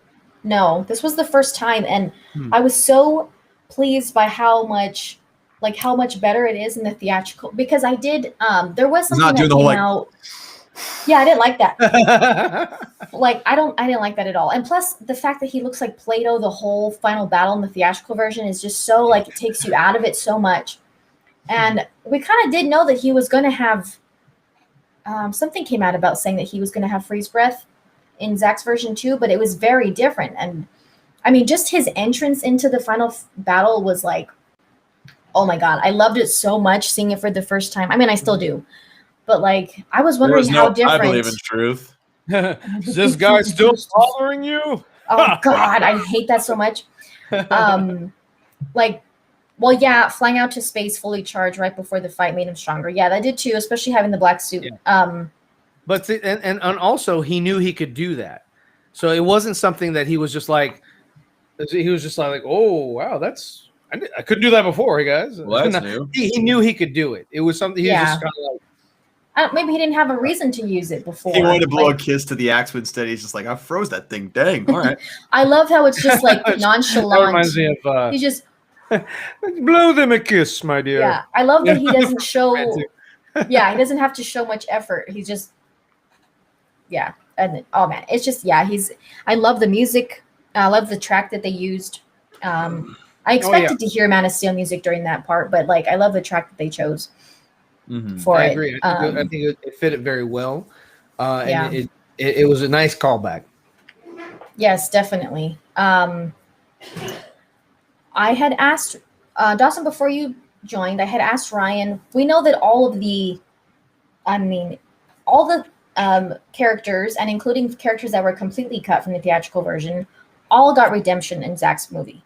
Do you have a personal favorite for which character you think, just personally, which character for you had the best of that? That's hard. I know. It's hard to pick. I don't think I could pick one either. Because like you said, every character got redemption. It's for me, it's between three characters. It's between Steppenwolf, Batman, and Cyborg. I mean, Cyborg obviously got all of his great stuff back. His whole being the heart of the film stuff. Ben Affleck got his entire chemistry with Alfred back, and his awesome lines of like, "Get these people out of here, I'll draw them away." Like something Batman will say, like stuff like that. Or when Barry's like, I'm guessing that's the bad guy, and he says, "Good guess." Like just small stuff like that, just redeemed it so much. But then Steppenwolf, I probably would have to give it to Steppenwolf because he went from being this super bland, super like generic villain that looked like he was made of Play-Doh and Liam Neeson combined to being this intimidating, scary, but also empathetic character. You know, so I'd probably have to give it to Steppenwolf. Yeah. Unfortunately, just barely over Cyborg. As far as Cyborg for sure had, his pretty much his whole. We didn't even get like a story for him, really. In, we really didn't. Version. Not really. I mean, there was no backstory. It was just like, my dad had me on the table. There was an accident, and so here I am with a chip on my shoulder, and my dad survives. Yeah, that's it. Like. It was even shocking to me how much they changed the way the footage of his dad turning him into Cyborg. He doesn't even look like he needed the mother box to save his life. He looked like he was fine, not fine. They pieced them together. He's missing some stuff. He doesn't look like he was on the verge of dying. Like that was that's what I was thinking when I was in the theater watching it. I was just like, that's not how it looked in BVS, like at all. Like he looks like he's actually pretty complete in this. Like he's only missing some parts of his arms and legs. He's not even banged up. Like he doesn't look like he just had a life-threatening accident at all. You know, that killed his mother. I liked seeing him before he was at Star Labs when he was in the hospital and they had his arm off. Yeah, and he was just his face is all burned. Face is all burned. He was on the respirator. Yep. It was. I like that. I was like, oh, this is so much better. It gives you more context for and more of a sense of what he lost. Yeah. Yeah, exactly. And Ray Fisher really got to show his talent in this version of the movie. Yeah. Like in Justice League, he just had to be monotone. He didn't really have much range as far as acting ability. And I'm not faulting him for that. Obviously, we know why that was. But in this movie, we really get to see his emotional range as far as acting. And I'm like, I would have never, having not known that this was his first feature film, I wouldn't think so. Right. I think he did great. So, I mean, he was bringing that to the table. So, yeah, I mean, definitely. Yeah. So, I mean, I definitely enjoyed his performance. Yeah, for sure. And I mean, that shot where he starts crying because his dad didn't show up, it just hits me. It's like, oh, I know. When his mom turns his face, I wasn't prepared for that. Yeah. I knew there was going to be emotional moments with Cyborg, but that one I was like, oh, I wasn't ready for that one. I wasn't ready for that one. And then his mom be like, hey, it's like, oh my gosh. I know. I like when his mom is defending him for hacking in. And I also like that they show his intelligence with technology before he becomes Cyborg. He's hacking into the school's systems to change his friends' grades. I also like that they showed his intelligence, but at the same time, that was kind of a moment where I was like, okay, that's kind of a gray area of morality right there. Because, yes, I agree. I like the other one when he was helping the lady and his. I love that. I do love that more than changing the grade of someone who had issues or whatever. I would have been like, again, same thing. I agree with Dawson there. I get what he was doing, You know, he's just like, you know, but the rebuttal of the guy that worked at the school, he was silent. He didn't. I was like, really? I was like, well, number one, you know, that goes against, you know, confidentiality and you know, different things like that. And if you're going to hack the system, then what would happen? You know, maybe he would have, you know, been on suspension or something, or you know, his scholarship would have been in jeopardy because of or whatever, you know. But he, you know, in his mind, he was doing the right thing. But you know, you still have to follow certain rules, you know, in society in order to help, you know, get somebody along. Yeah, When he he's just helped Cyborg- her pass. Yeah. Yeah. Amanda says it's not like he made her top of the class, he just helped her pass. Yeah, I mean, I get that line of morality. But I guess that's kind of his arc too. I mean, like Zack likes to kind of play with that a little bit. Like, you know, I mean, Superman killed Zod. So he kind of, I think, likes to touch on things like that with as far as yeah, like, but Zod wasn't failing any courses.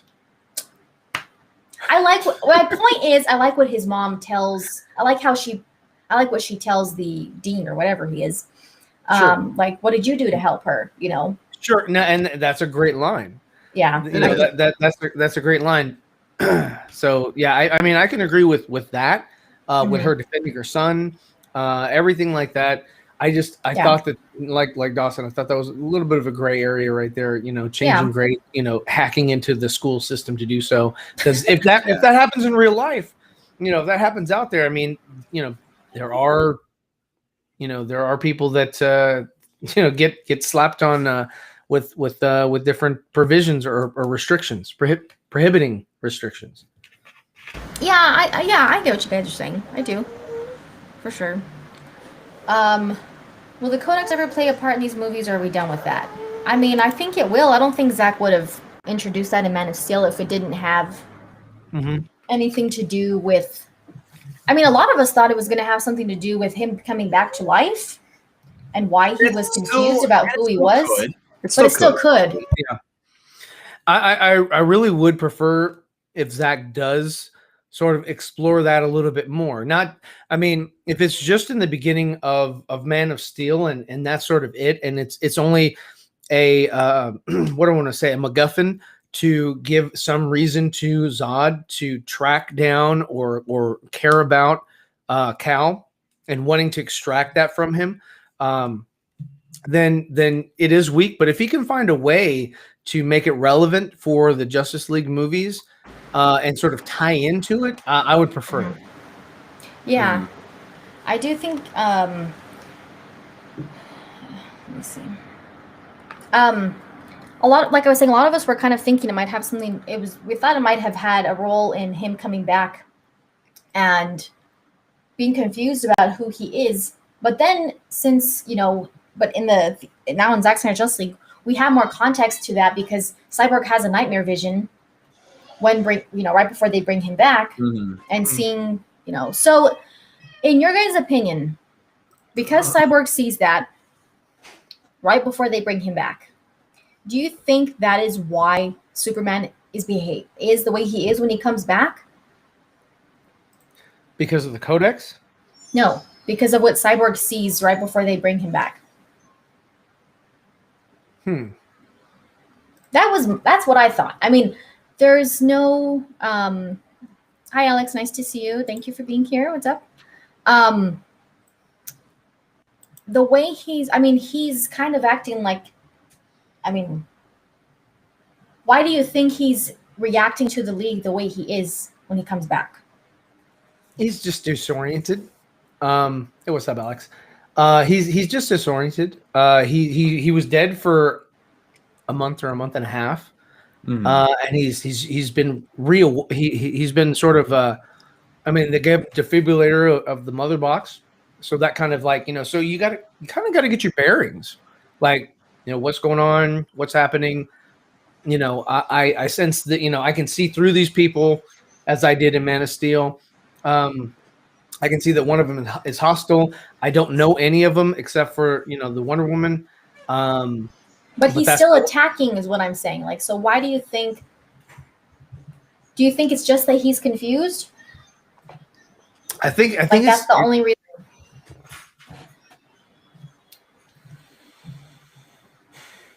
I think with him, like- like, I think with him, it's a lot of it is because he's confused, but at the same time, like, if his memory is like slowly coming back, he's gonna look at things very instinctively and very almost animalistically. Because like he looks at the League and he sees that they're super powerful beings. He can scan them. He sees Aquaman is able to breathe underwater, is super strong. He sees the Flash is super fast. He sees Wonder Woman super strong. He sees that Cyborg is a threat with his weapons and everything. All he sees at that moment, without context, is threat, threat, threat, and they're all standing in front of him. You know, so it's kind of a weird circumstance for him. Even when he sees Lois, he's disoriented. He doesn't understand. Yeah. He flies her back to the Kent farm. She's sort of like walking him around, sort of like, hey, it's sort of I want to say a little bit of amnesia, in that, like, she's sort of like, like, remember this, remember that, sort of like somebody that would have come out of a coma, because he was sort of in a comatose. I guess that's kind of the state he's in. Yeah. So I would assume that that's the reason. So I think it just took him a little bit of time or a little bit more time to get his bearings, because he's never been dead before. Yeah. I mean, people in the chat are saying, I didn't know. I know he didn't attack first. I know that him and Cyborg were kind of, staring at each other in that way. Because Cyborg's, now we know why Cyborg's defense system was trying to, I guess, kind of attack Superman. In the theatrical version, we don't have context for that. Right. It's just kind of there. Yeah. So now we know why. Yes. Pet Cemetery. Yeah. And he also says, it's in this version, he says it senses danger. And so it's detecting Superman as a threat, which I think that's based on what Cyborg saw. Like, why else would it detect Superman as a threat? I think based on the interaction that he had with the ship. The ship obviously knows. It said the mother boxes are afraid of him. Yeah, so if the mother boxes are afraid of him, then Cyborg's technology is also afraid of him. Yeah, it's true, because it's apocalyptic. Well, it's mother box technology, yeah. Yeah. Which is apocalyptic. Yep. I don't know if it's apocalyptic or if it's apocalyptian. I'm pretty sure it's apocalyptic. I've always said apocalyptic. Sounds strange, I guess. Technology from Apocalypse. I don't know. Is it Patreon or is it patrons? Patrons. I think it's patron. No, yeah, it's patrons. Yeah, that's what I'm saying. He did seem to recognize Batman too, and was intent on killing him. Yeah, exactly. That's why I'm kind of wondering if, yeah, exactly. Okay, this is another line I really liked this too. If the comment will ever come up. I love how the Kryptonian ship says the future has now taken root in the present. That's also why I thought that Superman kind of came back in like the nightmare state that he's in, and he's just like attacking everybody. But then he sees that because in the nightmare, Lois is dead. And so he's already succumbed to the anti-life equation. And when he comes back, he sees that Lois is alive. So he's like, not only does he recognize her, but he sees that she's alive and pregnant. So that kind of made me feel like that's why he's really shocked to see her. Because in the ship, in the nightmare scene, she's dead. So when the ship says like the future has now taken root in the present, that's why I felt like he came back kind of in the same state that he would have been in the nightmare. I felt like when Cyborg sees, like, wait, what? I thought you froze for a second. When Cyborg sees the nightmare future, I had a feeling. I was thinking maybe Superman is also seeing that. So what? When he comes back, he thinks that's what's happening. And he thinks that he got or that Lois got killed. He thinks that. But then, how would he equate that to be her being in the Batcave, because he's never been there, and that it was Bruce's fault? You think that he woke up out of that thinking that she's dead, and here's Batman, and he's responsible. But how would he know that he's responsible? Well, with that would be implanted memories from that timeline and from that place, right? So that he would have memories of being in the Batcave, even though he himself has not been in it. Okay. Yeah, that could be it. That makes sense. Interesting explanation. That's an interesting point. I kind of felt like mentally he was in that world, that's what the reality he was experiencing when Cyborg has that vision. Because he's in the ship. I mean, he's in the amniotic chamber, the what's it called? The Genesis chamber. Yeah. And if the ship knows that's what's going to happen, like I felt like there was a connection between why he came back that way. Ray Fisher comments. So somebody asked, did Ray Fisher see the future when interfacing with the Kryptonian ship, or did he give a future, or did he give the future to the Kryptonian ship, then allow the mother box to resurrect Superman? And then Ray Fisher said a potential outcome of the current course. Yeah. Yeah. So that's straight from Cyborg. Yeah, that's why the ship is fighting him, and it keeps telling. He's like, the ship is begging me not to do it. Yeah. So the ship is telling him, like, you know, this is irreversible. Don't do this. It's irreversible. They keep telling him, but they're just kind of like, Batman's like, do it anyway. Yeah, he's like, shut up and do it. Yeah, Aquaman's like, I don't think we should. It was interesting in this one. He saw a timeline. Yeah, that's Wonder Woman was all for Superman being resurrected. In the Justice League, Wonder Woman was against it. That was a big change. She was literally like, Kal-El, no. Yeah. It works in this one. No, she was like, Bruce, no. Yeah, I didn't like that about the theatrical version. I didn't like that they made Bruce a jerk to her. Like, why would he be a jerk to her? Yeah. You know, like, it doesn't make any sense to Steve Trevor tell you that. Like, why would he be? Yeah. What about Steve Trevor? How you still can't get over him? Yeah. Like, it's been 100 years, lady. Get over the guy. Yeah, like, see. Okay. I mean, I can understand, you know, that. Yeah, that's what I thought, James, too. That's what I was thinking. I don't know. That's just what I thought. I didn't feel like he would have a reason to just be attacking them just because he's confused. Well, he was confused, and then Cyborg shot at him. So he's like, "Screw that, I'm not." Yeah, but they didn't know. Well, yeah, I know.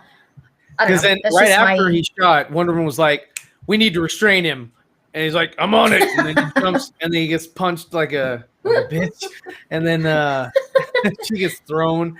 And then the Flash runs around, and they come back, and all three of them sort of attack him. So I mean, it's in a short period of time. Everybody's sort of reacting to each other. So there's not a whole lot of like, hold on, Cal, wait, we're not your enemy, Cal, wait. No, it's go time. You know, the cannon. It's go time. It's go time. The cannon on Cyborg forms. He's got it, you know, pointed at him, and shoots. Cal misses, and he's like, "Bitch," you know. So, and the lasso works for a second. For a second, she's like, "Remember who you are," and I think that kind of helped out a little bit. And I think he kind of shook that off, like, "Screw that," you know. That's messed up, girl. Don't be messing with my mind. Yeah, I'm not. Oh, there you go. Yeah, Dawson. Yeah, thank you. I like that back and forth interaction. We play off each other so well. Well, I was letting you have the awkward silence to yourself, Ryan. I just want to let you eat that for a second. Yeah. Do you think the ship said that the action is irreversible because Superman can't be killed anymore? Like, he won't go back to the dead. Now, I think it's what this person is saying here, what DJ is saying. I think it's said it's irreversible in the sense that they had just created a new future that might possibly be doomed. Yeah, that. I think that also goes to in the epilogue when Joker is saying, which I didn't expect this either, that Joker was saying how many, you know, different timelines. So obviously they keep doing it, or they keep trying to, you know. Oh, what's up, ACS? I'm sorry, I saw your comment earlier, but I forgot to click on it. No, we just straight ignored it. But I guess since she pulled it up, hey, what's going on, buddy? Fire! Good to have you here. Who are your guests? Yeah, I think it's talking about, you know, like, no matter, like, the future is still going to happen. You know, what Cyborg sees, it's still going to happen no matter how many times they try to jump back. Yeah. And that they don't really say it in the movie, but I guess who brought it up? Zach brought it up during an interview or something. I mean, he's talked about it before, how the Earth, for them to time jump, the Earth has to be like in the same place at the same time. So it's like once a year that they can do. Yeah, which I love that, because when you talk about time travel, you never think about the exact location of where you would be on the planet. You never think about that, but that's actual physics. Like you'd have to take that into account. So there's only certain places you can go You'd to. also have to take a lot of other things under account, because like, the formation or deformation of structures, whether it be rock, whether it be, buildings or whatever. And if he's traveling at a high rate of speed, run straight into a wall. yeah. I mean, that's a lot of factors. I mean, yes, the Flash can phase through things, but let's say he phases through a mountain that got, that wasn't, destroyed or whatever, and just kind of like runs right into it. Let me talk about this. No, she says you spoke, not you smell good. Yeah. Oh my gosh, you smell yes. Good. One line I was shocked was Zach's. No, in the put your subtitles on or turn up the volume. She says you spoke, because and he said, in Zach's version, he doesn't speak. He doesn't talk at all during the fight with the League. In the theatrical version, they went in and added the dialogue for him to have during the fight with the League. So then they had to go change hers because it didn't make sense anymore. Yeah. She says you spoke, and he's like, I don't smoke. That's an unhealthy habit. No, she says you spoke. Yeah. And then even in the theatrical version, if you watch it, like they didn't reshoot that scene. They just had her dub over it. If you watch her mouth, she still looks like she says you spoke. The ability to speak does not make you an intelligent being. What is it? They just did the voiceover thing. I speak. How do you pronounce? The ability to speak does not make you intelligent. You pronounce it Zeverfet. Yes. I do. Someone's asking how to pronounce your name, right? Zeverfet. Theactual version, he also said, somebody. Just the way it looks. Zeverfet. We all know who's asking. But yeah, when we were talking about the Flash time traveling, obviously we knew from the trailers and stuff that she doesn't say you smell good. She says you spoke. My goodness. Yeah, she says you get off of that, please. Yeah. If I have to play the audio subtitles on. I will. Put the subtitles on. Put the movie on. We won't get taken down. Yeah, I also really love about so I'm going to switch gears and then I'll go back to the Flash, because someone said when Clark was playing with that butterfly. Yeah, I love that, like, we saw him like peaceful. Like, he looked like he felt peaceful.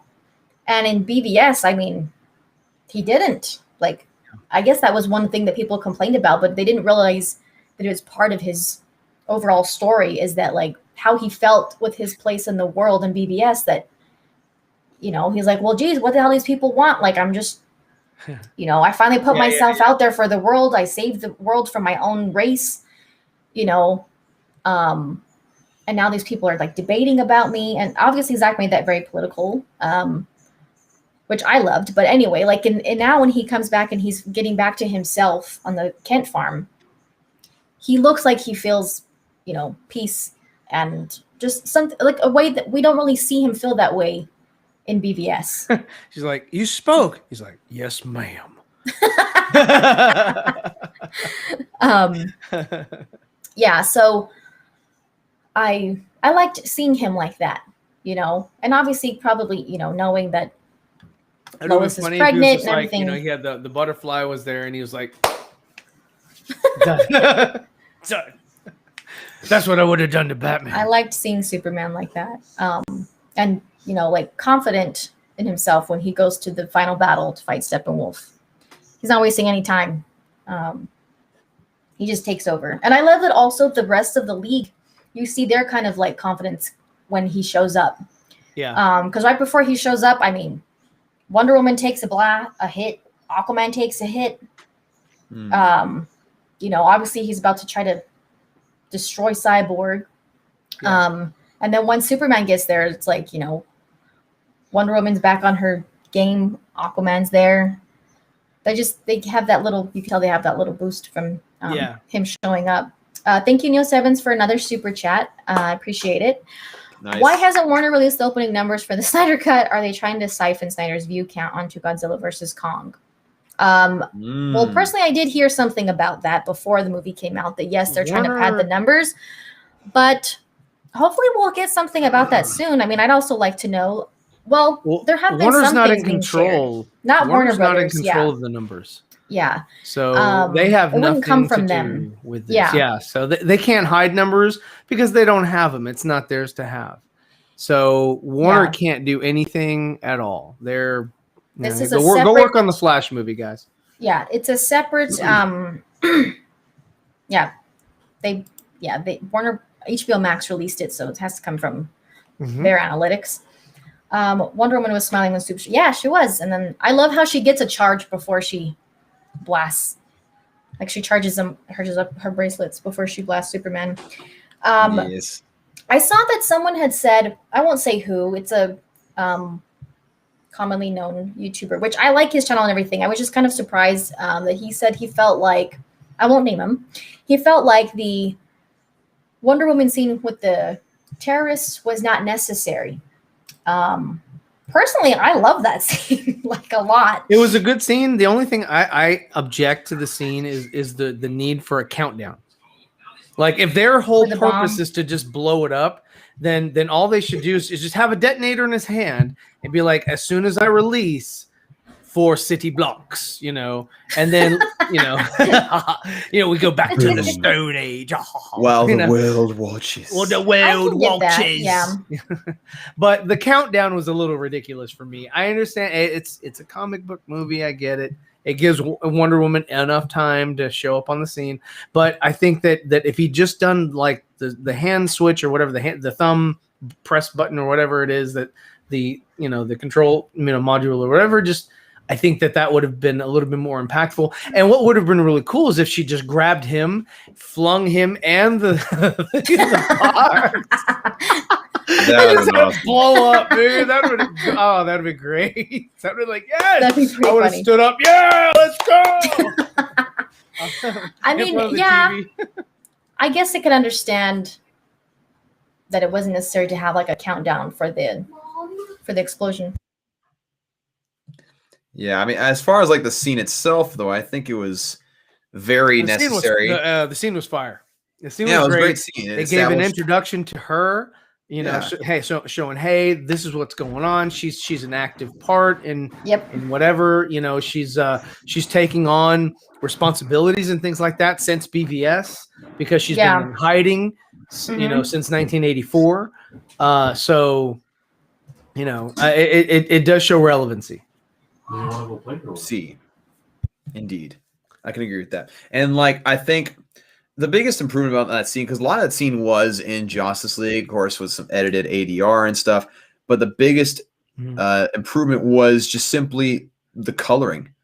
The coloring just looked better because whenever Joss tried to redo the color of Zack's shots, he works in digital. He doesn't work with film most of the time. So he's trying to color something that he's not used to working with.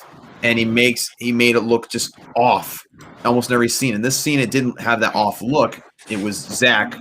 Right. But not only that, she the way that she came in, it wasn't all slow motion. They sped up some of the shots. The way that she treated these guys like rag dolls was so awesome to see them, the blood splatter on the wall, knocking a couple into each other. I mean, that's why I was like, dude, grab the guy and the box, jump up out of there, throw him into the explosion. You're donezo.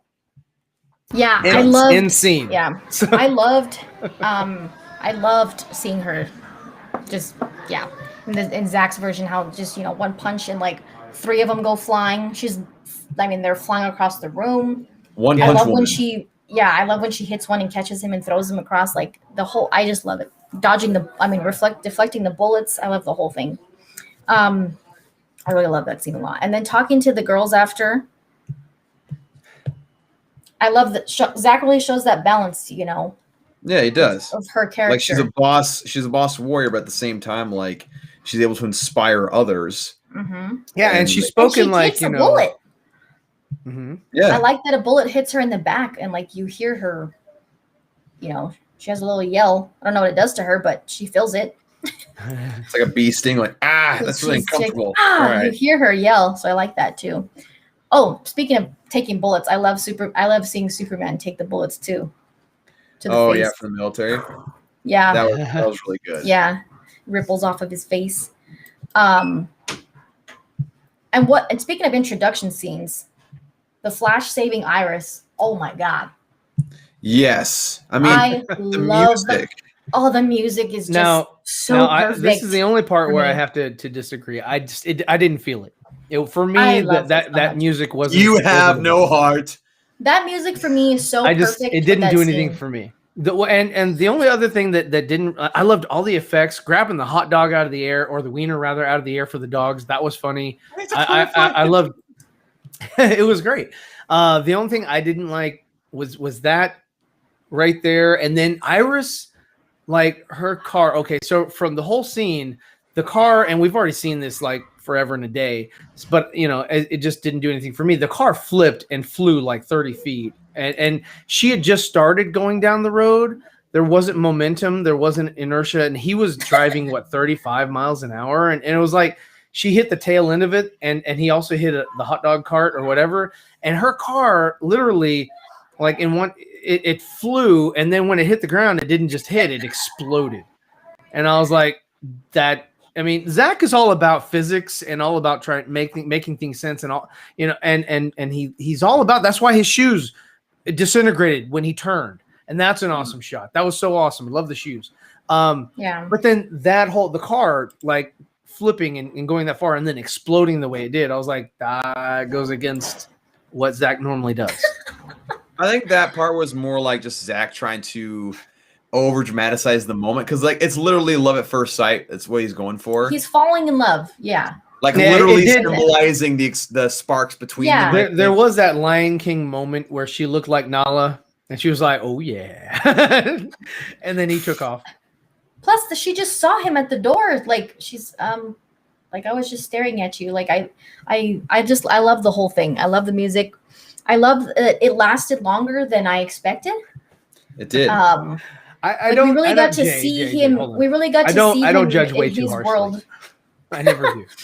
Okay, really says the guy who gave away all the Star Wars toys of seeing The Last Jedi. I mean, man, no. It was seeing The Last Jedi and The Rise of Skywalker, and then going back and rewatching the Phantom or the Force Awakens and saying, "Okay, I'm sorry, this whole thing was trash." But yeah, so continue. Yeah, I love how careful he is. Yeah, me too. I love that he's that was cool. Super gentle with her, which we know is because Zack doesn't like the idea of Flash being able to grab people and just move them at super speed, which makes so much sense. And it was something that I never even really thought of until Zack talked about it.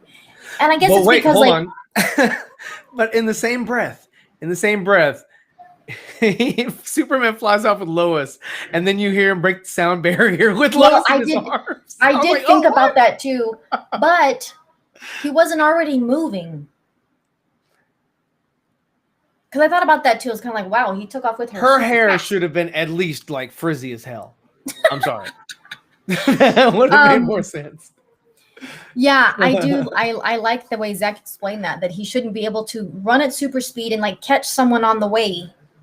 He even has to slow down and like destroy the ground. Yeah. To stop, he just goes from the door to the street, so he's close, but how fast he has to get there, and you really see how fast he's moving too, because every time they show her, like she doesn't blink or anything, like her eyes are just open the whole time. Yeah. Fantastic point. Yeah, I love how he just folds her arm. Like I love the whole thing. He's just staring at her, and then when everything goes back to like real time, he's like, "Oh, I gotta get out of here. Like she can see me now. She can see me now." Get Anthony out of here. That comment doesn't make any sense. That's get out of here. He's a troll. So somebody if we have any mods in the chat, go and cancel this guy. I kind of like him. I kind of like this guy. He's kind of keeping you in check. He's a troublemaker.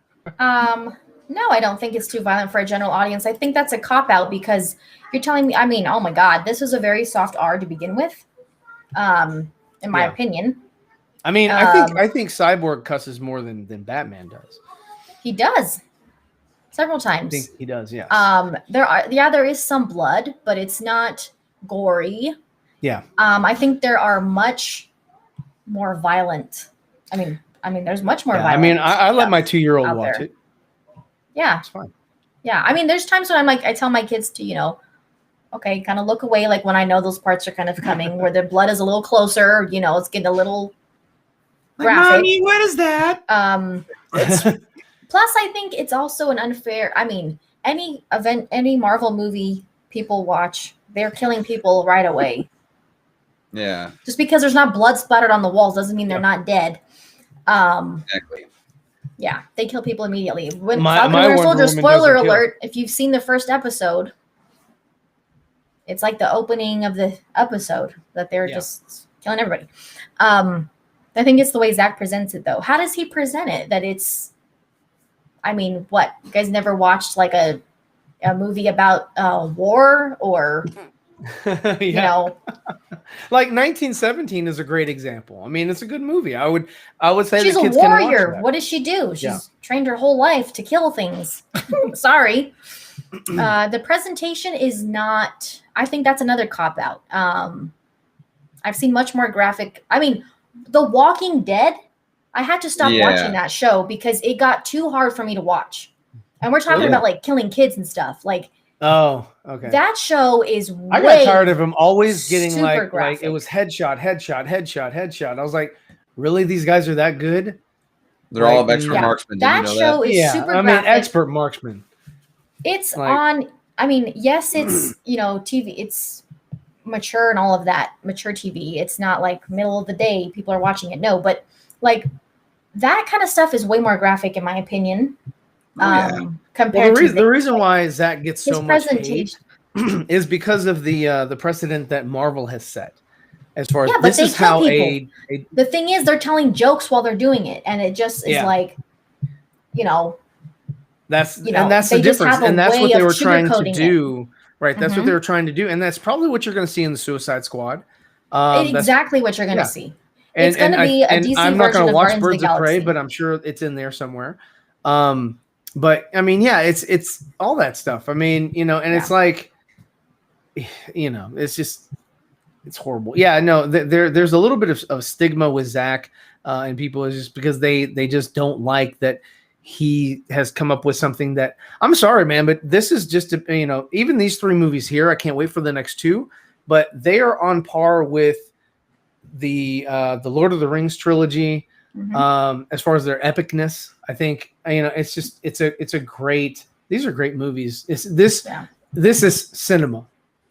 Yeah, the scale is the scale of what he's done, not just because it's long, but just everything, just the feel of everything and how. Go ahead, Dawson. No, I was there. My point. Oh, he's just drawing another sketch of me. No, I'm designing a shirt, Ryan. Plus, I don't think it's a bad muse. thing. I don't think it's a bad thing for Zack to want to make movies that are more adult oriented. Plus, it doesn't mean that they're not hopeful or inspiring. My kids love Man of Steel. They love Wonder Woman. They love Zack Snyder's Justice League. Yeah, like I said, there's parts where I tell them to cover their ears or look away, but my daughter loves Wonder Woman. She loves the Amazons. Yeah. My son loves Henry Cavill Superman. Like they get hyped up they get excited to see that. My thing with people who complain about Snyder films, like they'll complain about, the blood or the violence, or they'll complain about like the sex stuff with Watchmen. And it's just like, really? We literally live in a society where exists. Like 50 Shades of Grey literally exists, and Game of Thrones literally exists. Children watch Game of Thrones. I mean, even what's that other stupid show that they had? That one. Unfortunately, Joe Manganiello was on it, but it was that show. He was a werewolf, and it was like really stupid. And had the girl that was in from X-Men. God, what was it called? Good Lord, I think it was on HBO. They were vampires, werewolves. And Anna Paquin was in it, or Paquin? No idea what you're talking about. True Blood. Oh, yeah. True Blood. Yeah, I never watched that show. Yeah, it's crap. Kids. I mean, I wouldn't let my kids, but there's plenty of kids who play super violent adult video games. Yeah. So I don't see people's like it's hypocritical is what it is. It's very hypocritical. There's more violent stuff on TV than what's in this movie. I mean, this movie, it's rated R, but that's only like, I would say, less than 10% of the movie is the rated R content, and it's not like I said, it's not super. I mean, one part that I was kind of happy we didn't see that I thought we would is when Steppenwolf is in Themyscira. I mean, we see some blood there, but I thought, the part when, I don't remember her name, but the one that shoots the arrow at the box, and she knows she's going to die. No. In Themyscira, the blonde one, she shoots the arrow at the box. No. She shoots the arrow at the box, and Steppenwolf is about to come up to her. I mean, she's laying on the ground, and she's like, Yeah, I totally thought she's going to get murked and shown on TV. Well, I thought we were going to see it. Like, we kind of know what happens, but I thought we were actually going to see it, and I was like, getting ready, but they don't show it. I mean, they did go a little more in depth of what happens to her, though. They showed in the background, showed her eyes kind of like burn out, and you do see the lightning go through her eyes when he shows up with his lightning axe or whatever it is. Yeah. Let's see. Is that really? Yeah, exactly. Villainposs? Is that? Yeah, some of their names I don't know how to say. Is that? Uh-oh. Hey! I'm done. He was like, yeah. All right, I'm out. I gotta go to bed. About that Steppenwolf, huh? I just all left. Uh-oh. What is Ryan's Just logo? kidding. Is it R? Oh, God. RC, baby. RC? Like RC Cola? RC Cola. Where are you guys? God. Oh, Is this the new Scream room? Well, it's in the This is my went inside. ACS. Oh crap! You're not in that group chat anymore, huh? Oh yeah, I forgot. ACS. Oh, he left. That's right. Yeah, I forgot because he got booted. I forgot he's not in that group chat anymore. This is like Survivor. We voted him off the island. I totally booted off the island. He didn't survive. Oh my god! I totally forgot that he's not in there anymore. We didn't. We all knew. We just didn't want to say anything. Yeah. We're just gonna let it go. If she doesn't invite him, we won't.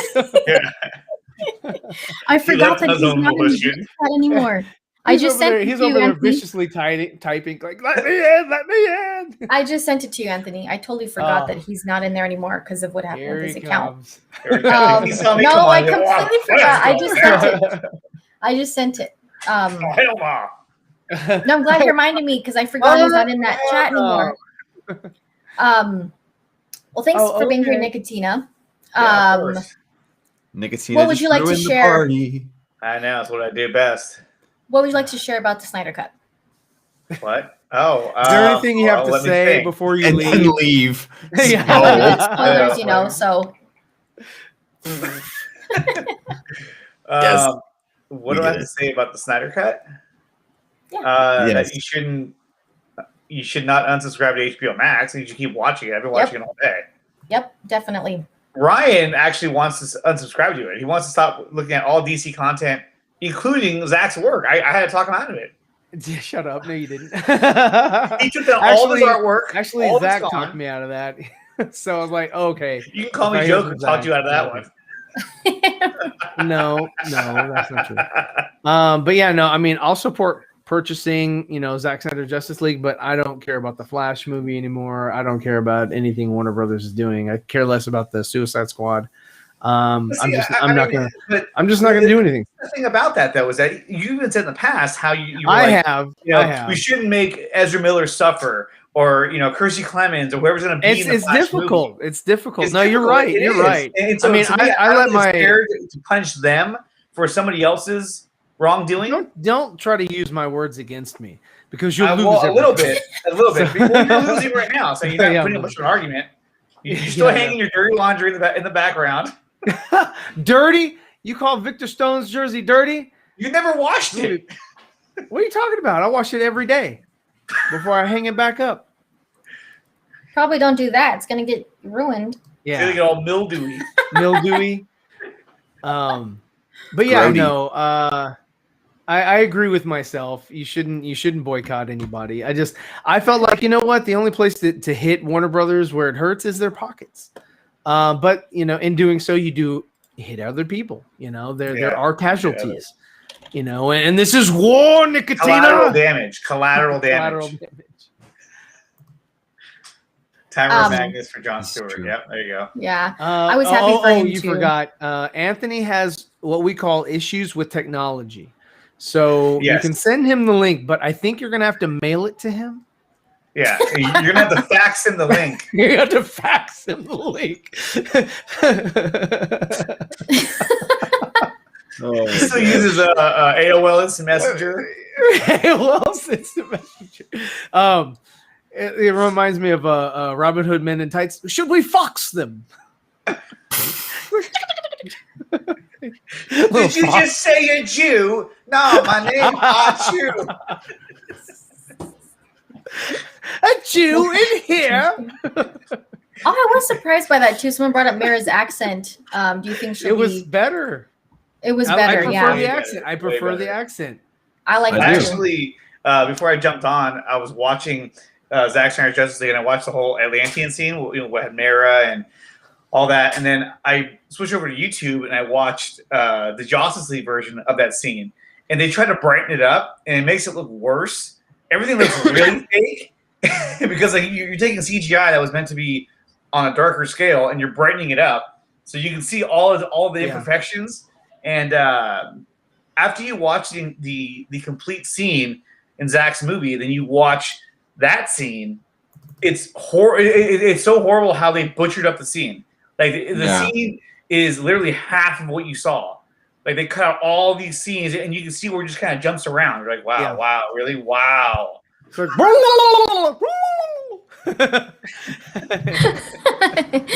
what has happened here? Yeah. Well, they butchered everything. But yeah, the coloring. Oh my God, the coloring is so. I don't really like when people use the term desaturated for Zack's colors that he has been using for the DCU, or just like kind of in general. In 300, he's like that. Watch me. He has that trademark look to his movies. Yeah, I don't like. Yeah, I don't like the term desaturated. I just think they're very rich. Like, I don't see them as being colorless or like. You know what I mean? Like I don't see color. So I don't see color. I don't see color. Shut up. No, but it's funny you mention that. Okay, because years ago I used to sell TVs, right? And one of the things that they used to talk about was that when you have plasma TVs and you have at the time the LCD televisions, the LCDs had brighter colors, right? They had brighter colors and more pixels, but the plasma TVs had deeper color tones and darker color tones that the LCDs could not replicate. And so people would actually favor plasma TV because it had a richer, darker color tone, which is what you're seeing compared to Zack's movie to what you got in the theaters. You got a deeper, darker, richer color tone. So people do like it. People do like that. People do they seek that out and they admire that. I like it. I think it looks like painting like this, I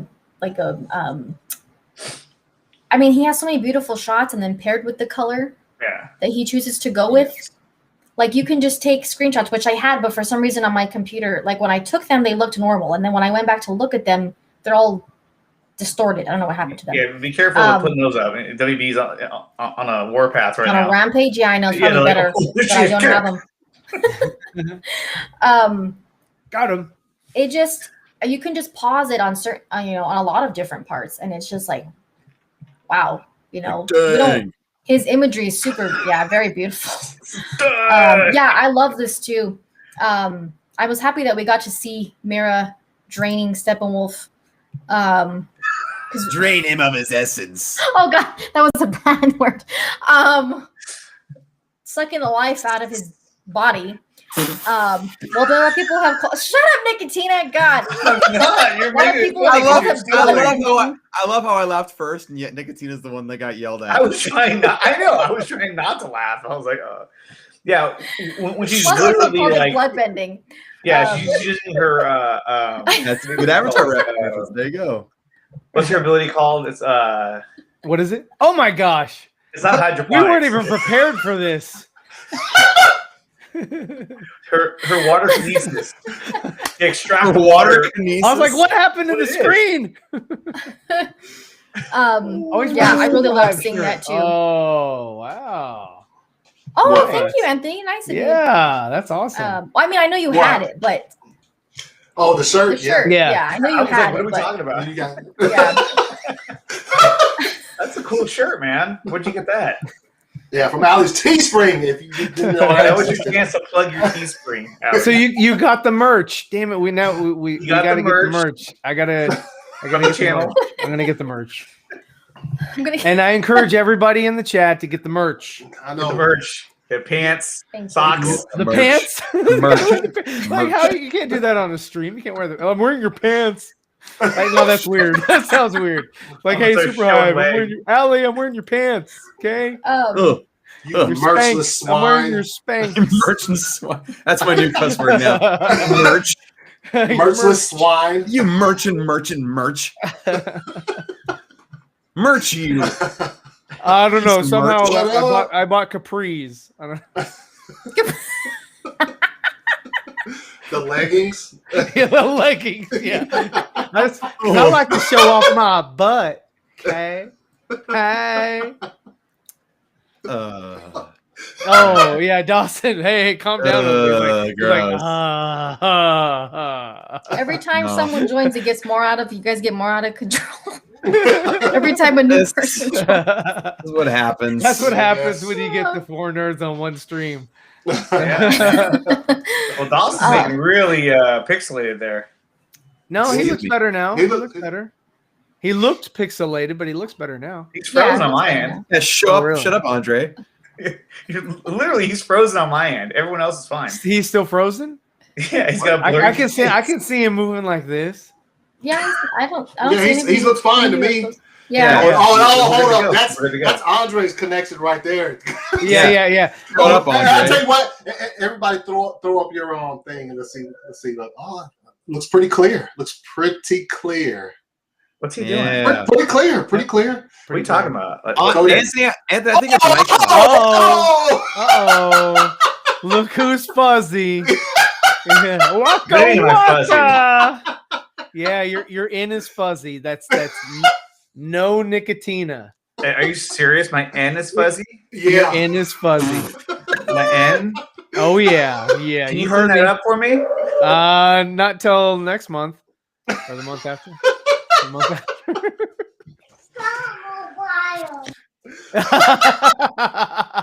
Oh man. Oh, Yo, Andre's in 4:3. Andre's in 4:3. Turn your camera back Yeah, on, man. he's in IMAX.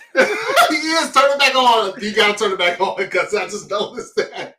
Now he's Yeah, now he's not coming wait a back. minute. It's frozen. Oh, okay. Oh, there he is. There he is. Oh, nice. Okay. No, you still look like shit. He's The end looked better. He's got the black bars on the side, like Yeah. Zack Well, this is an Snyder's old camera. shooting him. Yeah, this is a 4:3 aspect ratio. it's It's like a, how my uh, old camera was. This is Yeah. what plasma TVs. Okay, guys. I used to sell plasma TVs. Oh. Let me Talk about preface. stories. Yo, what's- Stories. Oh, just wait until Ryan gets about. So I had this job, right? And You had I a was let job. go, like, oh Oh, Allie's like- you want to hear it? Damn it. no. The 4 nerds are here. Jesus Yeah, Christ. Yeah. two stories. I'm sorry, He has a Allie, I'm story of sorry. when he got Allie's like, fired. originally- He has a story of when he made the Originally, fan film. she made the mistake of asking Nicotina what he thought of the movie. We still haven't heard what he thought I of the movie. did. I already gave you my answer. No, first let me apologize to Anthony because I forgot that you're not in Nah, that you- chat I anymore. apologize to him. Yeah, it was such a great chat. It was all I mean, it was fire. Whoa! I have 2 cameras. Wow. That one makes you look hella Fancy. short. Yeah. Makes you look like a child. Well, Yeah, I completely forgot that you're not in that group chat anymore because of your old account. So yeah, sorry. Yo, I checked on it earlier today. Still suspended.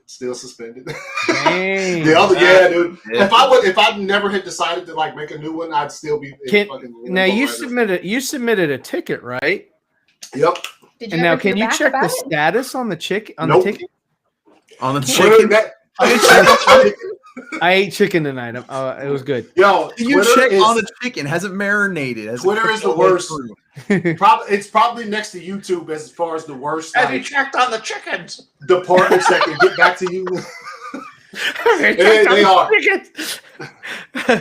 Dawson was choking the chicken. No, I did get this though. Well, he was talking about he saw a boner coming from a mile away. That's that cover, yes.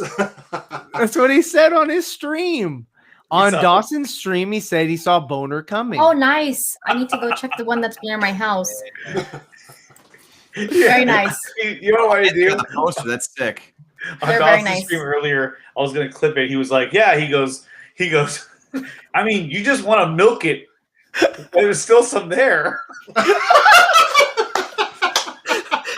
Dawson says the most inappropriate things, but he doesn't ever realize it. That's because you guys always have your mind in the gutter. Thank you. He's like, I saw a boner coming. Here, but I have the cleanest mind. Yo, He's at some point in time, all of us will meet in person one day, and Allie's gonna be our mother, and she's gonna be like, "Jesus, you guys shut the fuck up!" like old dude's dad on Step Brothers when his dad's like, "Shut the He's like, because then I'm gonna have my chest hair going down in my ball sack. This fuse down the ball fro. Ball throw. He's like, shut the fuck up, Daryl. Yeah, that's what's gonna happen. You can't take you guys anywhere. He's like, I've seen the calf, or I've seen the bull. Now I want the young calf. Kevin, you have the option of getting the poster or the comics or both. I got the comics option. Anthony, of course, obviously got. I had the comics. No, this was somebody. Oh, so you did both. Okay, yeah. Somebody posted this like a random link to it, and they had a ton of posters. They had all those comic books. They had the Zack Snyder's Justice League posters, the ones that he made, with the crushed Zack Snyder's Justice League symbol, and the reel. You know, the reel that said Snyder in red. Mm-hmm. The only one they didn't have is the only one I wanted. They don't have it. It's the flag. Yeah. You know, I'm talking about the Zack Snyder's Justice League flag with the red. They don't have that. So I got with a friend to get like an upscaled version of it to see if I could. Oh, you got it? So what size did the friend put it in? No, he just upscaled it. It okay, where I put my posters at, it'll fit to a certain extent, but it's still a little bit too big. I want it textless. I want it without any words, just the flag and the okay. Yeah. So yeah. And he said he'd try to find it, so we'll see. Cool. I know. I need to check the one by my house too to see if they have. I hope they still have some, but they look probably. They do look really awesome though. On Joss Whedon. No. There's like an orange ball behind you on the floor. Oh yeah. Wrong side. Other side, yeah. Yeah. So one thing we haven't talked about yet as far as the movie was Darkseid. So personally, I was happy with the amount of screen time that we got with Darkseid. Were you guys kind of surprised by how much he was in the movie too? Oh yeah. Yeah. I think Zach added more. I was expecting the history lesson and the end when Steppenwolf got his head chopped off. That was it. If there was anything more, then I thought that was just icing on the cake. Yeah. Because me too. I wasn't expecting it. And remember when they started putting the first like wave of shirts on the DC Comics shop, I was just like, we were all like, all of these shirts are Darkseid themed. There's no way he's just in this small piece of the movie. Because I mean, they were putting out shirts with his armor on, not just as Oopsis, but they were putting like the shirts out of him with his armor. I was like, yo, that's a lot of Darkseid shirts. Yeah, it was Darkseid and Steppenwolf. Yeah, Those are the ones that they're pushing out. I was like, whoa, damn. Yeah, it was. Those are the first ones that they put out. Do you think that we should have seen Batman's tank in remember, like in the teasers? Do you think we should have seen it, or that should have been just a surprise for the movie? Because we would have lost our shit if we saw it in the movie. Yeah. Well, me and you were watching when we saw. We lost our shit. Yeah. So. But no. Maybe should have saved it. Maybe should have saved it because I thought the reason why it was in that teaser was because it was going to be like.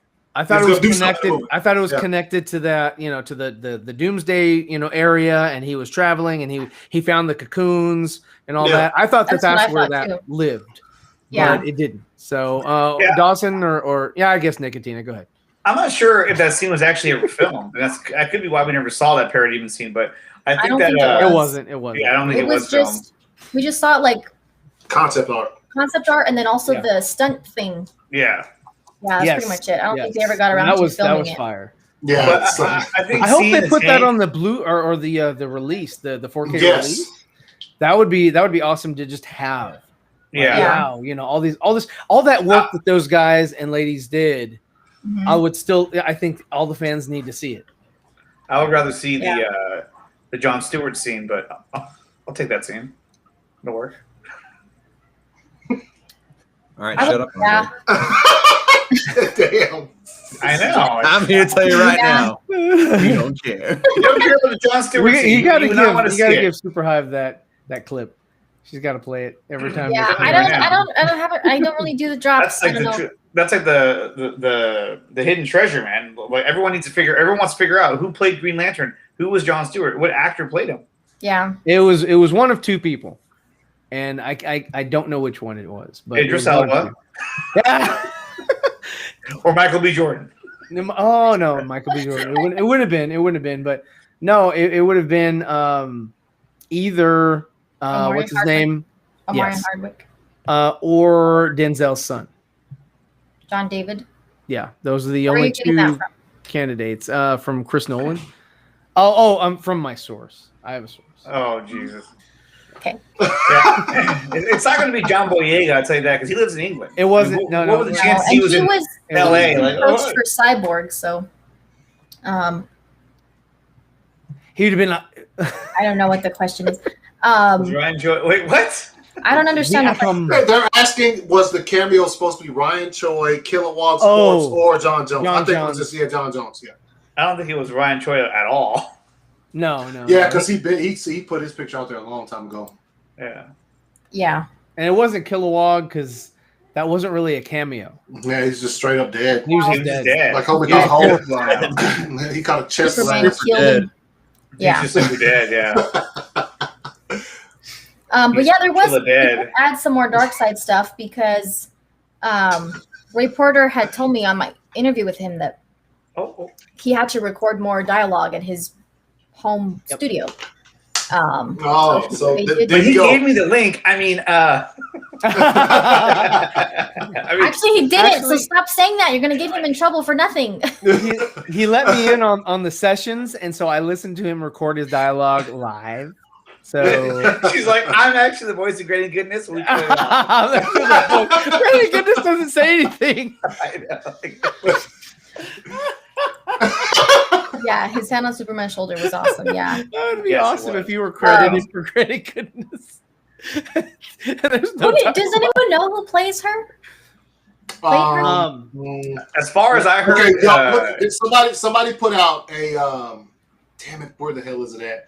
According to Ohio Dave last night, he was saying that it was a friend of the family of the Snyders who played that role. So it was just a stand-in, basically. Oh, stand-in. What? So it was not an actress. That's what I had thought. Maybe he was talking about when he said he shot that scene originally with Green Lantern. I thought maybe he shot it with the stand-in, but now he's kind of made it clear that like he's a terrific actor.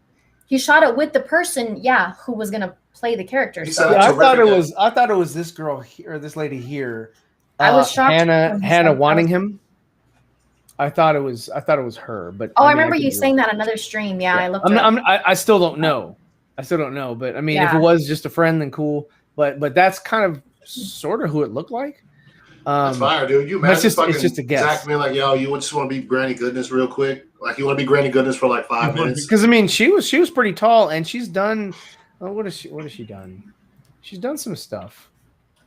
Did she do anything with Zach? Krypton. Oh, she was in Krypton. Okay. Interesting. And so was that the Amazonian lady. She was in Krypton as well. Oh yeah, the one that the first scene inside of the temple. And she was also she throws her shield. Trying to tame the boss. Yeah, she was in Krypton. She played Zod's mom's. Yes. And Krypton. That's right. Yes. That's right. That's right. And then the other girl. I gotta go. Yes. What? I mean, yes. Oh, I can't. Did you say you have to go, Nicotina? Yeah, I got to go because I got to do dinner for my kids. So.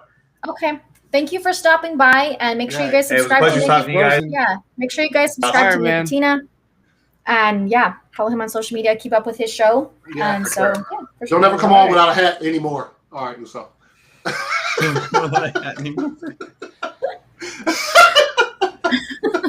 Wow. All right. I do remember her now from Krypton. That's right. Shoot, I lost my thought. Crap, I can't remember what I was going to say. We're talking about Granny Goodness. Granny Goodness. Shoot. Dang it, I lost we were talking about Zod's mom. Yeah. And now we're talking about Nicotina's mom.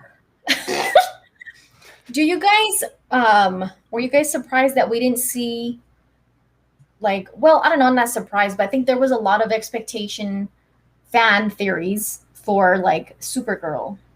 Mm-hmm. Did you think we would see anything about that? I was hoping they'd either say something. I know he was like, they're passing her crush again. You know, it's still something, of interest. It's a point of interest. I don't know why. I just know that he's going to do something eventually. Do you now? Yes. Yeah, you can quote me on that. What do you think, Dawson? Cool. With Supergirl, I mean, he said stay tuned. Yes. In that Watch Party Man of Steel. So, obviously, he had some sort of plans or somewhat with that, or something related to that pod. So, I mean, at this point, who knows? But I mean, I wouldn't be surprised that if he continues, which I think he will, that that he would go that direction. Yeah. Do you think we'll see, if say the Snyderverse continues, do you think we'll see a Supergirl in Zack's Snyderverse, Anthony? Do I think we'll see one eventually? Probably. I mean, like Dawson just said, he did say stay tuned. So the way that dude moves, it's I mean, obviously over the years we've become kind of accustomed to the way Zack plays the game. So him saying that and that Man of Steel thing was, I remember when he did the trailer, when he re-put out the Hallelujah trailer with the little couple of seconds of extra stuff, and then we were watching it when we got to the little flash part of it. He was like, "Yeah, and I'm not going to say anything about that." Obviously, because that scene is fire, and he did not want to even give you the inkling of besides the visuals that we kind of figured out from the second trailer and stuff. But we know. I'm not going to say we know Zack. But the way he does things, we've become familiar with over the past couple of years. So for him to say that, and that was, what was that? The minister, that was the announcement. You know what I'm saying? Was that the announcement? When he said that? He was talking, I think maybe the trailer Watch breakdown? party? Trailer breakdown? No, when he said when he got to the pod, he said stay tuned. Yeah. So. Oh yeah. I think when he was talking about that was either Man of Steel, or that was the Man of Steel watch party, or that was his breakdown of his trailer. I think it was a breakdown of the trailer. It was a trailer breakdown because he was taking questions and someone asked. Yeah. About that, and he's like, "Well, that's when he first told us that they see the pod again. Yeah. We see it and they see it." Mm-hmm. But him just saying that line, I mean, that's I think we'll see something. It might not be soon, but I think he at least had plans for that character. So, I think so too. Yeah, he never really answers it directly. Like anytime that question comes up, he kind of always talks in circles. I think obviously probably because he has some kind of fire idea for it, and he just definitely does not want to let anybody. Well, because part of the fan theories that people had, which I definitely think is something that Zack would do, is she's on Apocalypse. I do think that is something Zack would do. Now, do you think that Zack would cast his own, or do you think that he would use Sasha? I don't know. Because I mean, so far we haven't really had anybody like recast as any other role. You know, like Deadshot was never recast. Nope. You know, they're using Ezra. They're using, you know, I mean, Jeffrey Dean Morgan is still Thomas Wayne. So if they were going to do a Thomas Wayne for, you know, Ben Affleck, it would have to be Jeffrey Dean Morgan. I mean, you know, they came out last month or this month, I can't recall, and they were like, "Hey, Sasha is our, you know, Supergirl for this movie, for this universe." Depends on how they use her, but they did show the Man of Steel outfit. So I was like, well, you know, either you know, they're trying to flex and say, hey, we've got our Supergirl. We know that you were going to do Supergirl. Here's our Supergirl. So are you going to use her as this, you know, I don't know. It's you know, the drama behind the scenes is interesting, but it's also very, it's ridiculous. It's ridiculous. Thank you. It's ridiculous. Yeah. So something just came to my mind. Imagine, okay, so say for instance, right there at the end, before lightning just hit my brain. Yes, it did. So say for instance, right? So Darkseid, he's like, yo, ready the Armada. We're gonna use the old ways, and he turns and walks off, and then the camera pans over to fucking Kara chained up on some type of whatever. Dude, that's fine. I think dude, like it just pans over. You see all the parademons, and he walks off with great goodness and decide, and it just pans over to Kara, just like chained up. Just see, I think he has Doomsday chained up. I think even Doomsday, anybody chained up. Fucking, I think that Kara, in my opinion, would be a Fury right now. Dude, and because he's obviously like had to have kept her alive or whatever all these years. Like if he did. If he did get her daughter, if he did capture her at the history, you know, their first invasion of Earth, I mean, she's not going to survive that long. You know, I mean, he would have to be keeping her alive or whatever, using her as a weapon, because I don't know. I just think that the open pod, I think Zack never really answering stuff straight up. I mean, he shoots things down when they're not in line with anything. You know, if people are just way off base, like he'll kind of say. And then also we saw like a female suit in the Kryptonian ship. Yes. In Superman's ship. And obviously it's not Feora's because she's not from the House of El. So it wouldn't be making a suit for her for any reason. So I think that's kind of another nod at Zack kind of throwing it out there. It recognizes his, you know, genetic signature. You know, game recognizes game. You know, so I mean,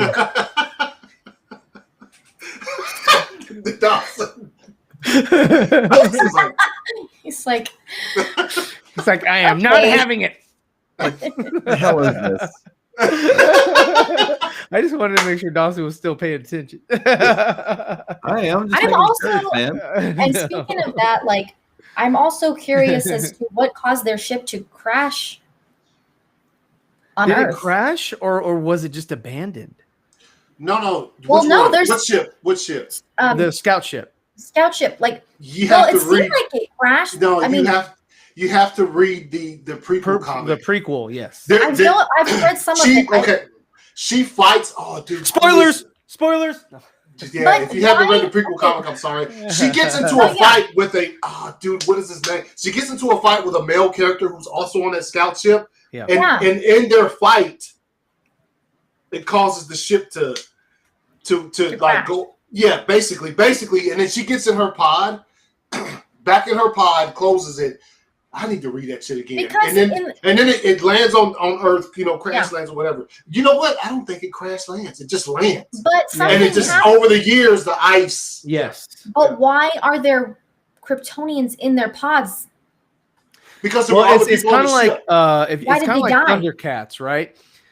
Where they get into their pod or whatever, and it kind of keeps them in a stasis so that they can travel for I a know. long distance. Yeah, I know that, but I mean, there's one still in there. I would think. What caused did he? I mean, he I has to be think dead. the rest of the Kryptonians. This is just my theory. I do not know because I don't know. I would say that they're in their pods without Krypton's atmosphere and without any sun, any of Earth's yellow sun to help them power. They just die.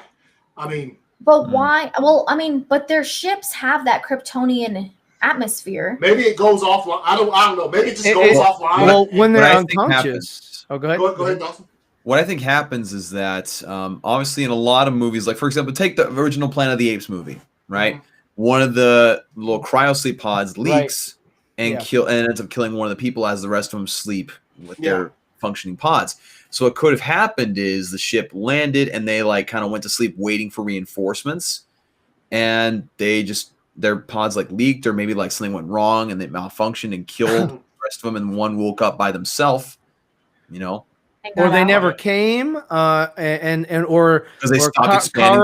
Kara, set a timer on hers to like if this time length of time, no, we don't get rescued.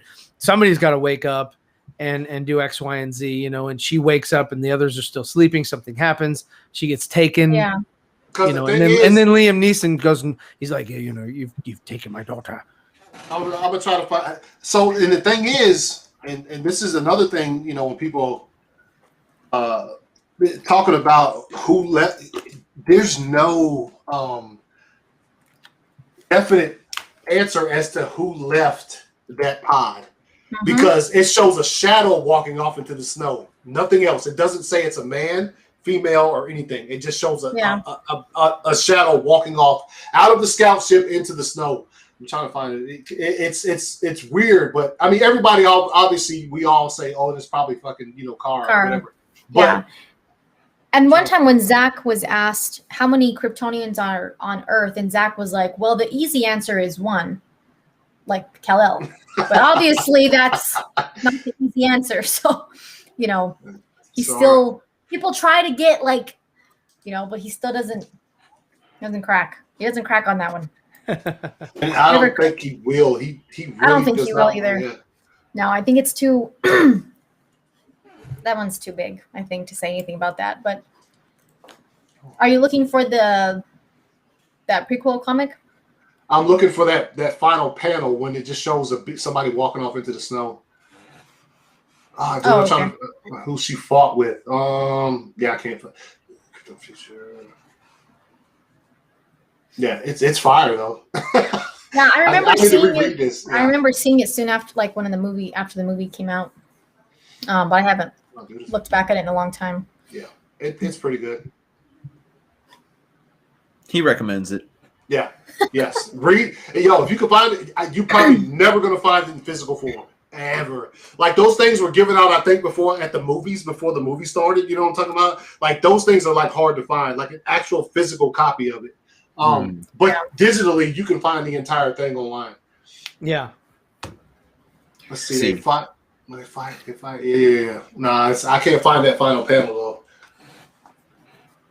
That's okay. But it's good. It's good. It's worth a read, especially if you're a fan of Man of Steel. Zack Snyder's work in general. If you are a fan, it's a really good read, and it will also have you at the end, just like, who is that out of that fucking? Yeah. But yeah, I mean, if the Snyderverse continues, I do think we'll get that at some point. I would not doubt that Zack has a really interesting plan for her. That's just why he never talks about her or answers any questions about that. Yeah. It's kind of like the same thing with Robin. He doesn't want to kind of let too much out because those are the two stories, or those are the two sort of backstories on characters that he has an interesting idea, an interesting take that he wants to to sort of introduce. And he wants to be the one to introduce it. Yeah, that's true. But we are coming up on 2.5 hours, so I think we're probably approaching the 3-hour mark. Head out. And we're just getting started. But I want to Nicotina, do you have any comments? No. No, it's not. I want to thank everyone in the chat for sticking around, and for people who were here earlier too. Thank you. Thank you for joining us. Thank you to all my guests, Ryan from Zeverfet, Dawson from Nerdy Many Ways, and Anthony from ACS Universe. Make sure you go and subscribe to all of their channels, as well as the Four Nerds channel. It has its own channel now, and then they'll have their individual channels, including Nicotina, who was here earlier. Don't forget to check out the link in the description. Why did you say that name? Don't forget to check out the links in the description. And if you're new, don't forget to subscribe, leave a thumbs up, and check out the channel for any videos you may have missed recently. Thank you guys for all the support and the super chats. I appreciate it so much. And we will see you guys next time. Peace. Later.